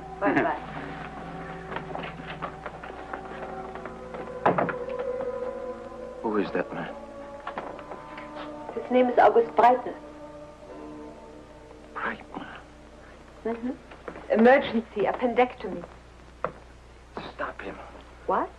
Stop him. Breitner. No. Breitner. No, please. Mynheer. He's going to be killed tonight. Mynheer, you mustn't excite yourself. Tonight, don't you understand? The Germans know all about him. He's going to be killed on Clio Street. Breitner. Sorry, no, I'm an absent-minded professor. I told you I'm excited. It always happens if I'm excited. Bye-bye. Breitner. Stop him. Stop him. Dangerous if you get out. Breitner. Now, mein Herr. Stop him. Stop him. You had a very serious concussion. You were unconscious for 6 days. 2 grains of seconal. I knew it. When I touched him. I know. What? I saw it. British intelligence agents shot on Clio Street.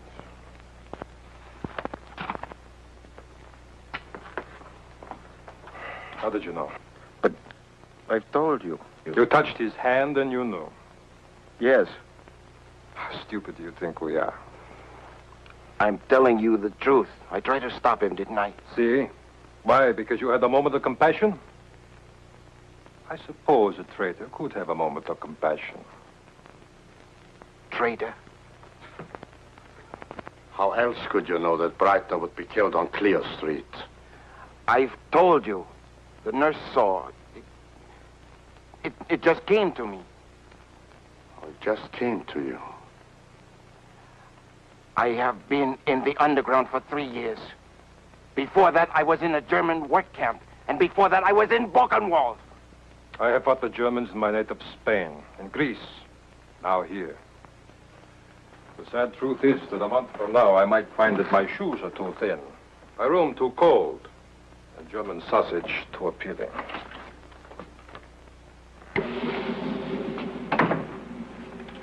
No! You're wrong about me. You're wrong about me. You're wrong about me.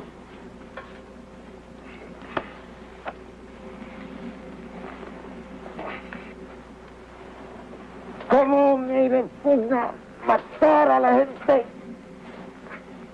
¿Cómo me repugna matar a la gente?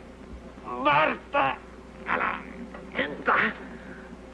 ¿Cómo me repugna matar a la gente? What is it? He said what I was thinking. How I hate killing. Sometime when I'm under strain, I think in Spanish, but how could he know? How could he know?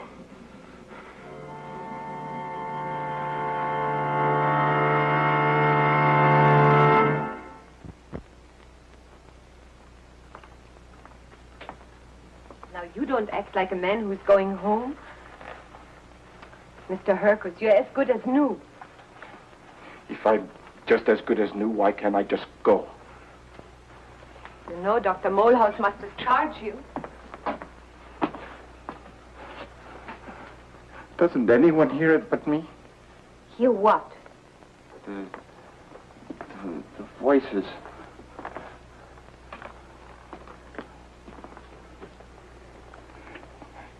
The twisting. The turning. The screams.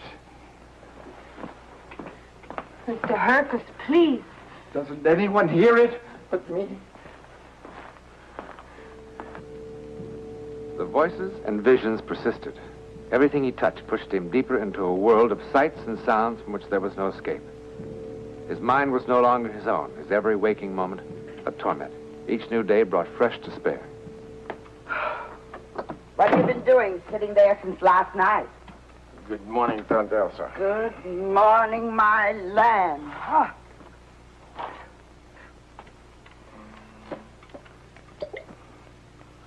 You know, I think you drink too much.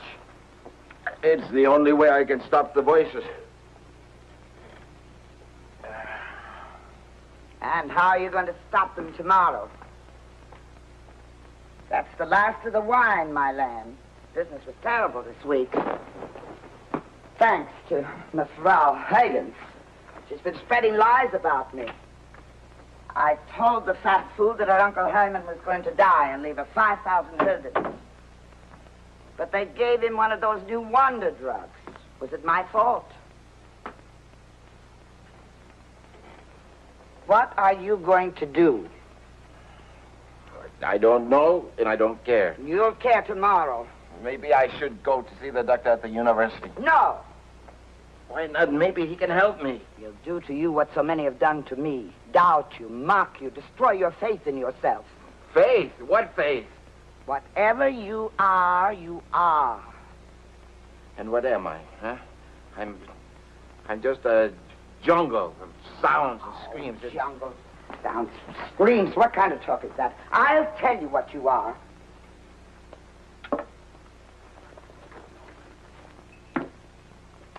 Oh, yes, the cards. The cards. Isn't this remarkable? Do you know that the same cards, in the same sequence, are coming up for you day after day after day? That only means you can be a brilliant success. Brilliant beyond belief. And what does this card say? That I can fly like a pig, and this card Now, says... stop making fun of my cards. They've provided me with a good living for the last 50 years, and you for the last 6 months.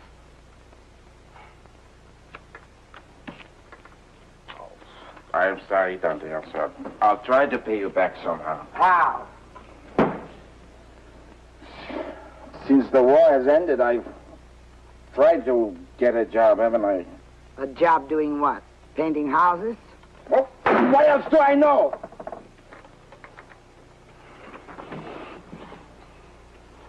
What don't you know? Shall I make you a little confession, huh? Everybody loves Tante Elsa in the building, isn't that right? You're very good to everybody, Tante Elsa. Oh, sure, sure. Tante Elsa, always bringing rock candy for the kiddies. And an old scarf or a cheap bracelet for the ladies. A kettle of potato soup for the sick, huh? Yes, and a sweet, sweet smile for one and all. Everybody loves Tante Elsa. But Tante Elsa needs their love, too. You know why? Because she's probably a witch. So, if she is not to burn, she'd best be a dear, sweet witch. But you, Peter, you are a special case. I give you wine because you are not merely a neighbor anymore. You are a colleague. Colleague, what are you talking about? I'm going to help you. Really help you. Not for a mere 80 guldens a week, such as the learned doctor has offered you. How? Do you have a clean shirt, my lamb?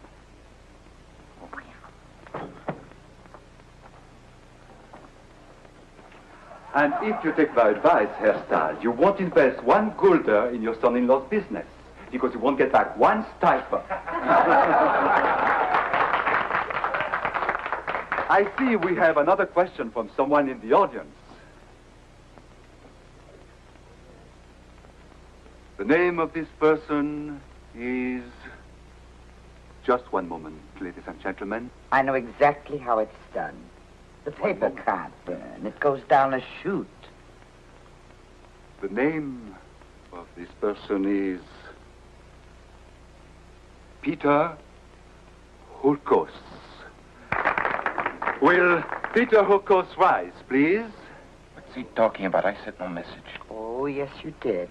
The question asked by Peter Hurkos is, how can I get a job like yours since I am so much better? And Elsa, what have you done? Well, will Peter Hurkos rise, please?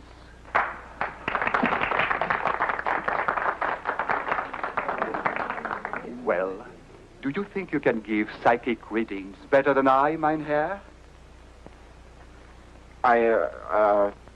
You were so sure of it when you wrote the note, and now you stutter. Come, mein Herr. If you have gifts greater than mine, you must demonstrate them. Well, will the gifted Herr Hurkos consent to share the stage with me? Well, mein Herr.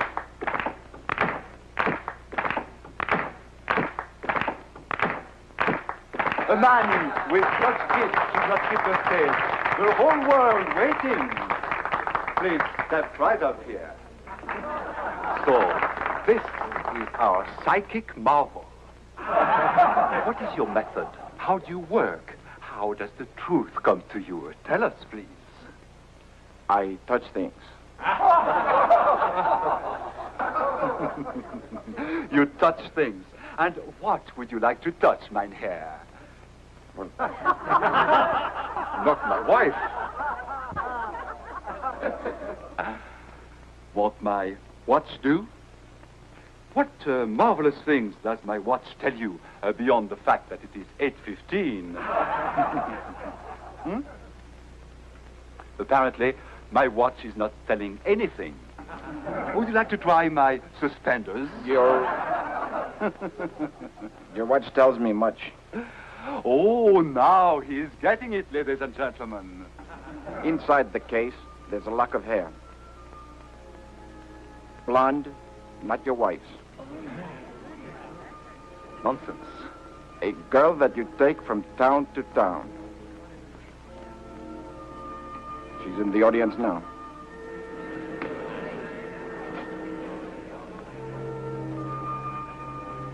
Please forgive the interruption, ladies and gentlemen. If Herr Hurkos will kindly go back to his seat, perhaps we can continue the demonstration.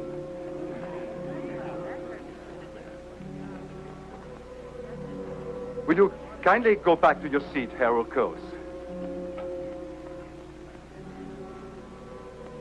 This is Greta.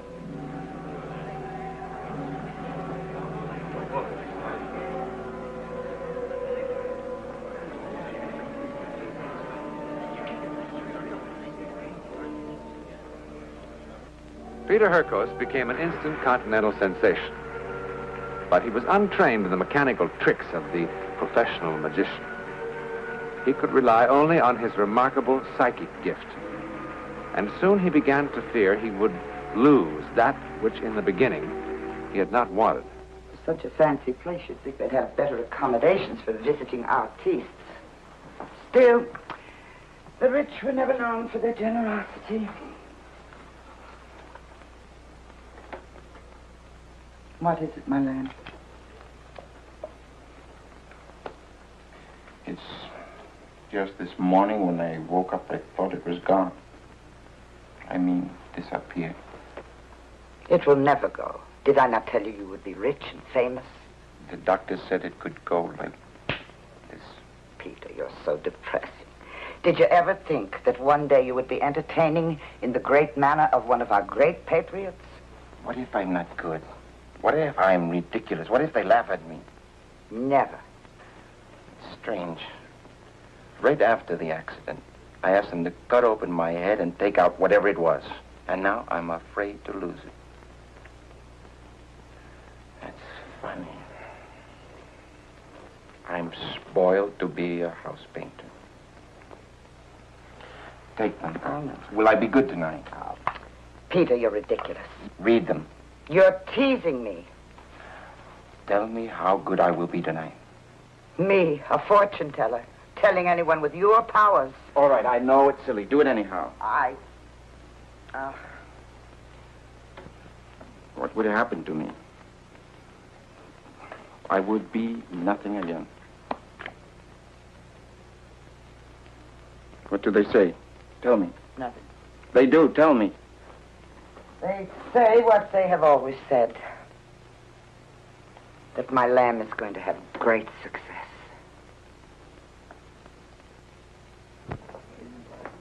We are ready for you now.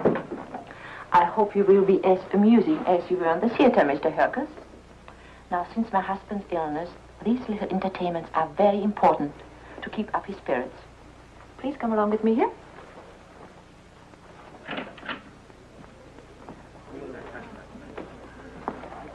This is a surprise I promised before dinner. Mr. Peter Herkus, the man with the radar brain. Oh, Lottie, my dear. Fortune teller. I've seen him at the theater. He is marvelous. Meine Reinvos, it's an honor to be a guest in your house. My assistant will pass among you, and if you will be so kind as to just give her some personal items. Does Nevrao object if I use that tray? Thank you.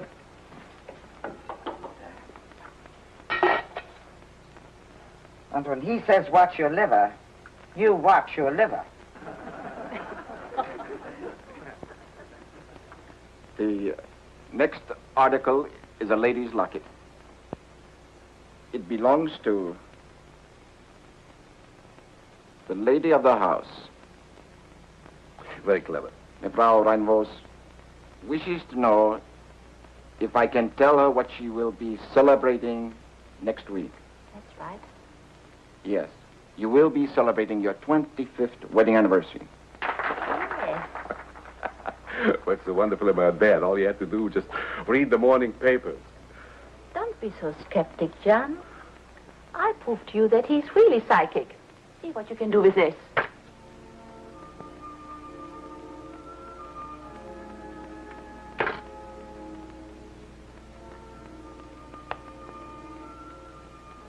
Meine Reinvos doesn't believe that I can do what I can do. I get that from the cigarette case.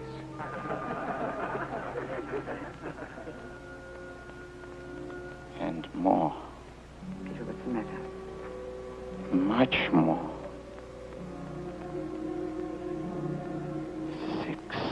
16 Dutchmen. What sort of a man are you? 16 men shot. This man is insane. This man is insane. You are insane. You... Give it to me. Give it back. John! He's a traitor. He was honored by our country as a patriot, and he betrayed us. 16 men shot. 16 Dutchmen shot. And his fault. Are you out of your mind? He made a deal with the Nazis. They ran his factories, but he controlled them. He's dead. He's dead. John Reinvos is dead. Liar! Liar! Liar! Liar! It's the truth. It is the truth. It was true. But it was 5 lonely, haunted years for Peter Herkus before it was proven to be true. In a moment, I will tell you something about those years. Next week, in a specially devised laboratory, and on the scene of a shocking murder, the scientific world learns many fantastic things about the incredible psychic gifts of Peter Herkus. Be sure to be with us for the conclusion of the Peter Herkus story.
square. Tall trees. She is not well. She has an ache here.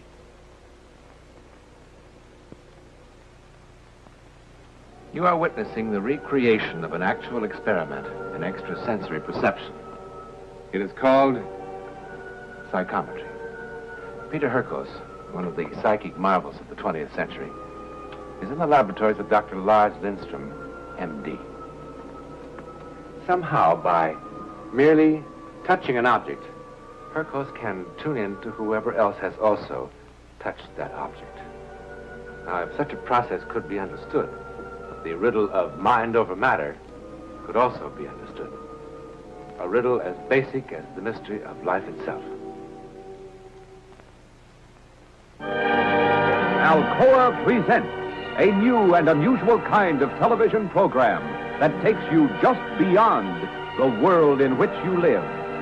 Alcoa Presents Aluminum, from the world's leading producer, Aluminum Company of America, who creates new and unusual uses of this wondrous metal for the world in which you do live. And now, John Newland takes you one step beyond.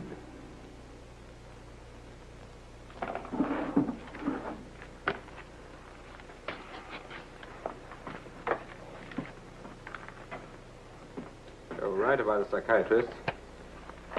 Uh-huh. Not bad.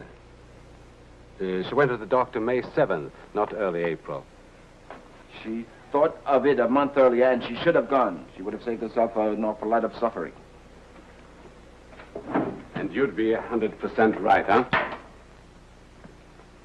Your average for the series of tests so far is pretty respectable, Peter. 8 correct statements out of 10. Statistically, the odds against that are at least 1,000,000 to 1. Of course, I told you. Dr. Van der Helst in Holland said that I cannot do what I do with tricks. And now you see for yourself. Mind if we wait a bit before handing out testimonials? And so began phase 2. In the next series of tests, Dr. Lindström set out to remove whatever physical senses might account for Herkos's power. He now began a psychometrization of objects seen, but not touched. I see monuments telling of history. And so? What are you trying to do to me? What we agreed to do. See how good you are when you can't touch.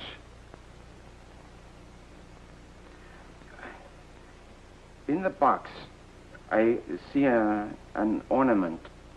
No. Not an ornament. It's writing.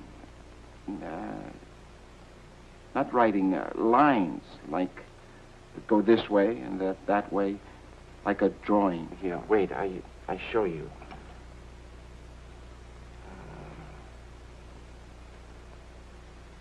Like so.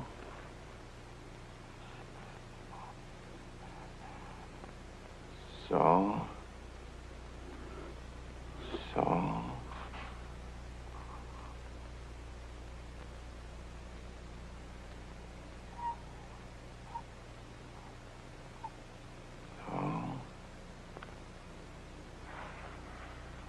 What is that? Looks like Egyptian hieroglyphs. No, what do I know of that? Let's see. I'm remarkable. I mean, without even knowing and without even touching.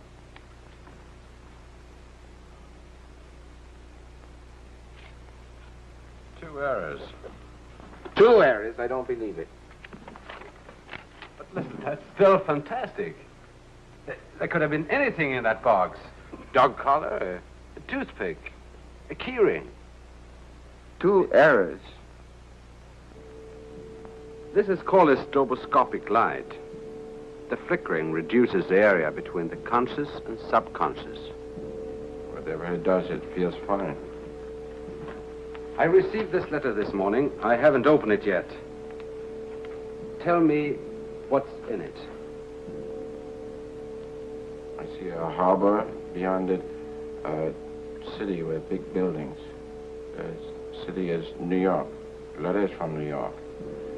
It's coming closer. The big building. There's one building. The letter is from the building. From a man 76 years old, white hair. I see everything. Doctor, I tell you, I see everything. Why? Why what? Why should the strobe light make any difference? Well, I don't know, but it does. Right now, everything is gone. The light flickers, you flicker. What's wrong with that? I don't know. I don't know. Maybe we should be celebrating.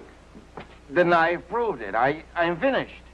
The ultimate purpose of our work is to try to understand what extrasensory perception is. Well, maybe we are getting a little close. Then I think you should be happy. All by ourselves, right here in this little room. We may have just dumped man's deepest hopes into the garbage can. Instead of a psychic marvel, maybe you are no more than a radio receiver. A what? Why should the strobe light change anything? All it is an electrical impulse. What's ESP? An electric spark? I don't care what you call it. When I touch things, I know. And when I don't touch things, I know. Put on the light. We go some more. You can build yourself the electrical marvel, AM and FM, and go back on the stage. I'm sorry. Peter, science has reduced everything in this world to 92 elements. Everything except one thing, the human mind. If what we've got up here, if what we know and feel can be analyzed chemically, then I can't rationalize it. But I want it to be more than an electric spark. Infinitely more. I guess that doesn't make sense. No, it makes sense to me, Doctor. There is one way to prove if we're on the right track or not. How? You won't like it, Peter. What I'm going to turn on is called the Faraday cage.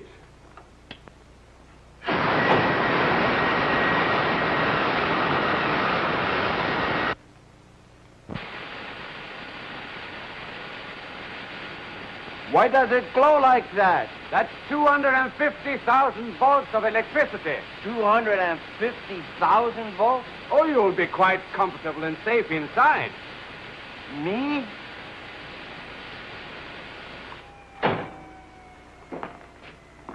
But you're joking.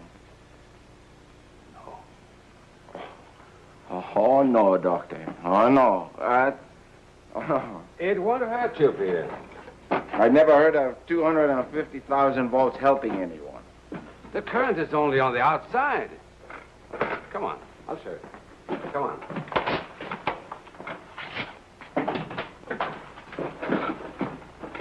Sit down.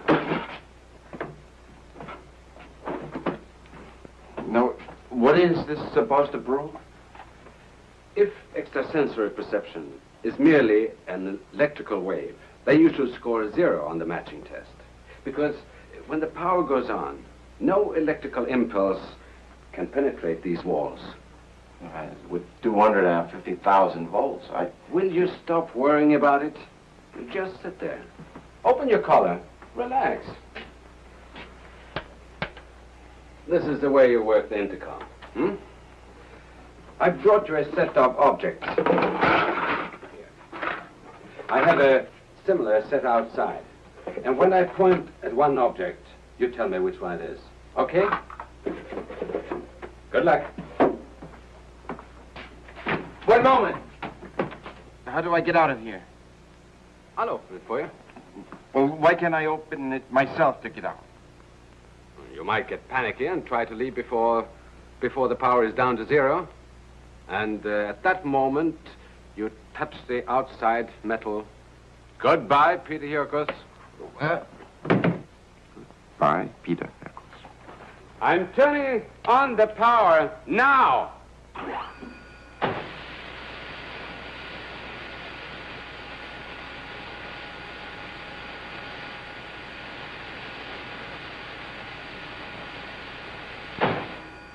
Once the cage is electrically charged, it remains hot until I pull the switch.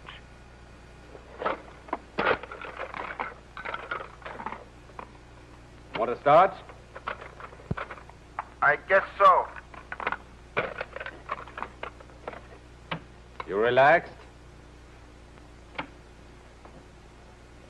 How can I be relaxed in here? What am I pointing at now?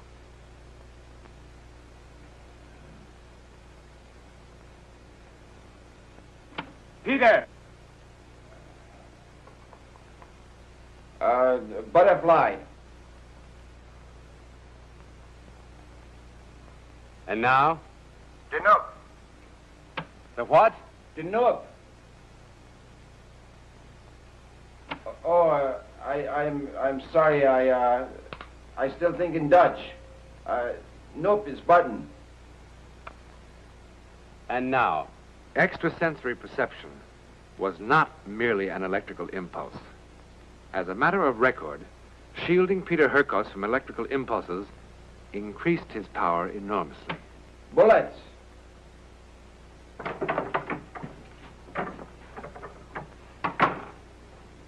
Peter? Where have you been? What, to the movies, Doctor? That's every night this week. All right, come on in. I want to meet somebody. No, Peter Hyrkos, Mr. Kibbe. We were just discussing... No. Not Mr. Kibbe. A policeman. Well, I warned you. What is this? Captain Kibbe is an old friend of mine. He heard about you and he phoned. Your work with the French police in that Dijon case is simply beyond belief. What I mean, how you could tell that little girl... Peter, the captain wonders if... Yes, I know what the captain wondered. No, I'm sorry, I don't work with anyone anymore. Just the laboratory. Nothing else. Yes, it's an earring. I see trees, many trees, raining. The ground is wet, raining all night. A muddy road. The woman...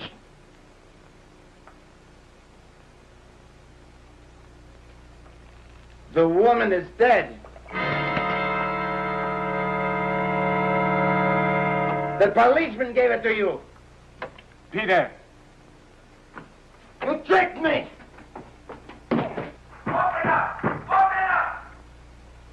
All right, Peter. Okay, I'm going to turn it off now.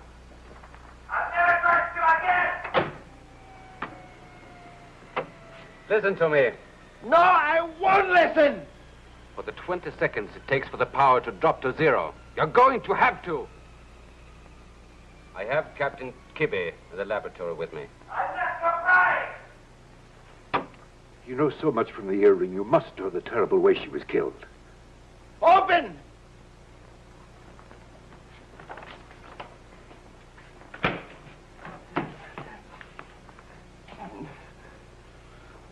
If anybody had ever told me that I would be begging someone like you to help me solve a murder case, but I am begging.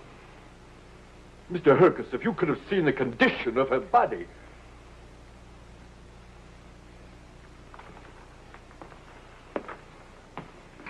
I'm not going to apologize this time. I doubt that God gave such a gift merely to entertain in theaters. If you will give me the earring back, I'll be on my way.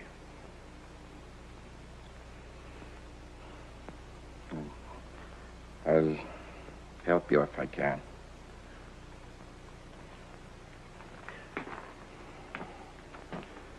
But I'm going to need something from the men who killed. But there's nothing. We went over the area 100 times. Nothing. The woman's body. Cremated. I must have something.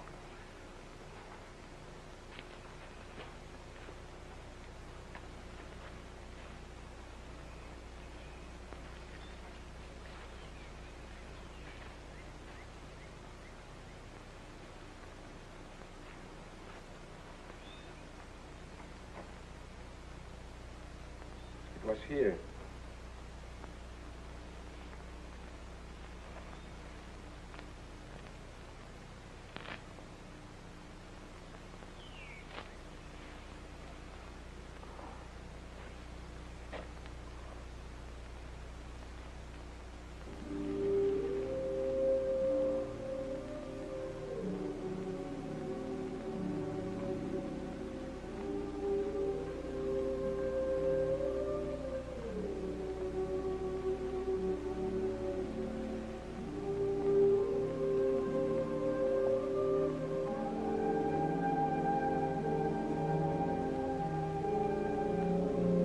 So,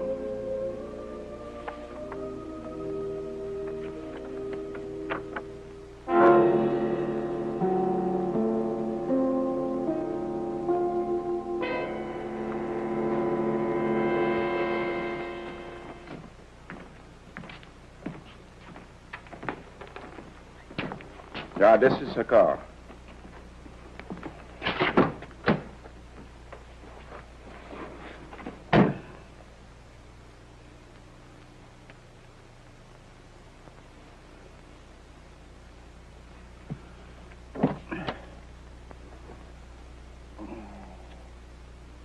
I see many lights, colored lights.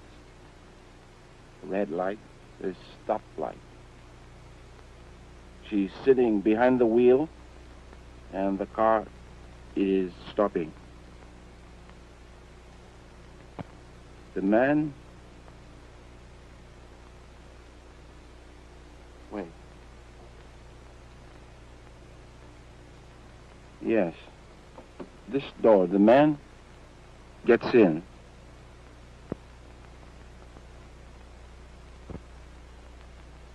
I feel very strongly. He has a gun. Connor's woman was strangled, Mr. Hercus. Yeah, I say this. He has the gun to frighten. There are no bullets. Go on, Peter. His mind is sick. What else about him? He lives... Old building. 1-8. 1-8. A hotel with dirty curtains. There must be 100 hotels like that in town. Yeah, but I feel strongly. 1-8. 1-8 what? I don't know.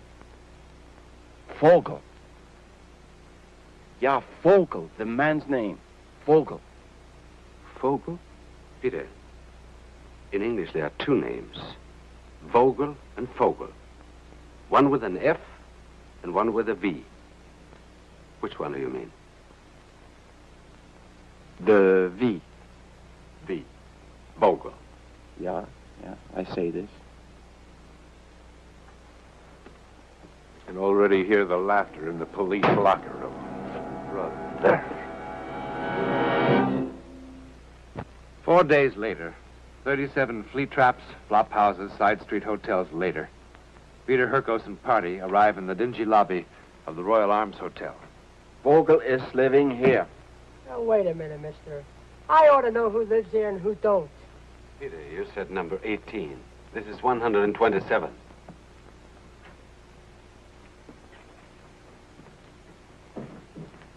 Where's he going? Hey, is he crazy?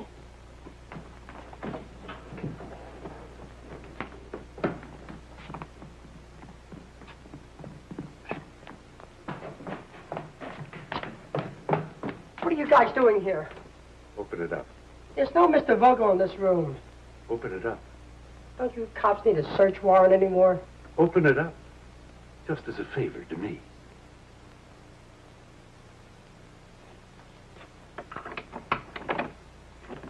Tell me what's happening at least.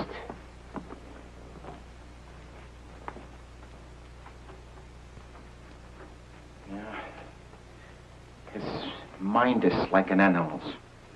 It's filled with hate and fear. Women fill him with hate, with fear. He's very sick. Who's sick? I thought my room rent was paid till next Saturday. I tried to stop him, Mr. Bird. This is the captain of detectives, and the other two guys, I don't know who they are. You ever use the name Vogel? Vogel? The name's Bird, like in Robin Redbreast. Walter Bird. Any identification? Sure. Where do you work? What do you do? The bowling alley on South Beacon. Just came from there. Long, hard day. Tell your friend it's not polite to stare. His name's not Vogel. Well, that's for sure. Yeah, he's the one. What one? Who is this kook? Buddy, stare at something else for a while, huh? Would it be too nosy to ask you gentlemen what this is all about? Peter described how he looked like. There are a million guys that look like that. Oh, thanks, loads. But I'll run a routine check anyway. Well, you'll find I'm a real bad boy when it comes to parking tickets.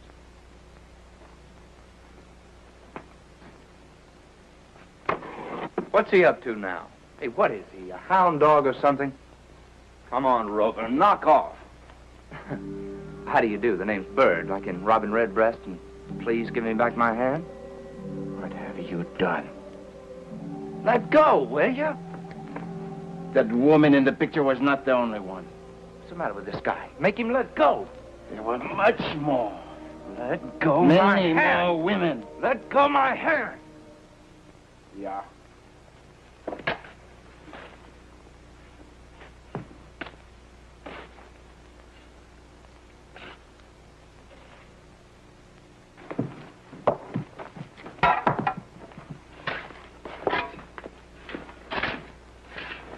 Peter.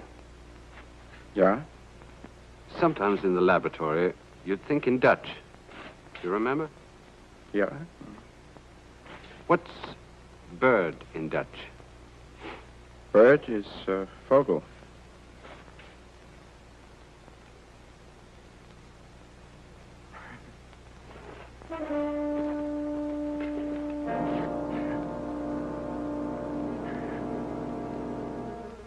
She laughed.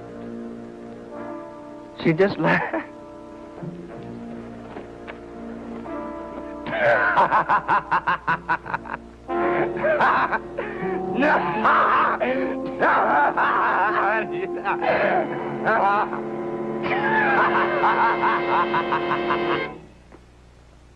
And this is the real Peter Herkos. Peter, we understand that you spent a total of 2.5 years in the research laboratories of a medical doctor that we call Lars Lindstrom, right? That's correct. And the research still go on here and in Europe. That's marvelous. Actually, an important paper was recently read on this very same subject, on this research, before a group of scientists at the Massachusetts Institute of Technology, and will soon be published, right? So long as I live, I offer myself for any test, any studies, under any conditions that scientists may impose. Good. With the rare gift of a few men like Peter Herkos, mankind, ever so slowly, moves toward an understanding of what we human beings are, what we really are in the universal scheme.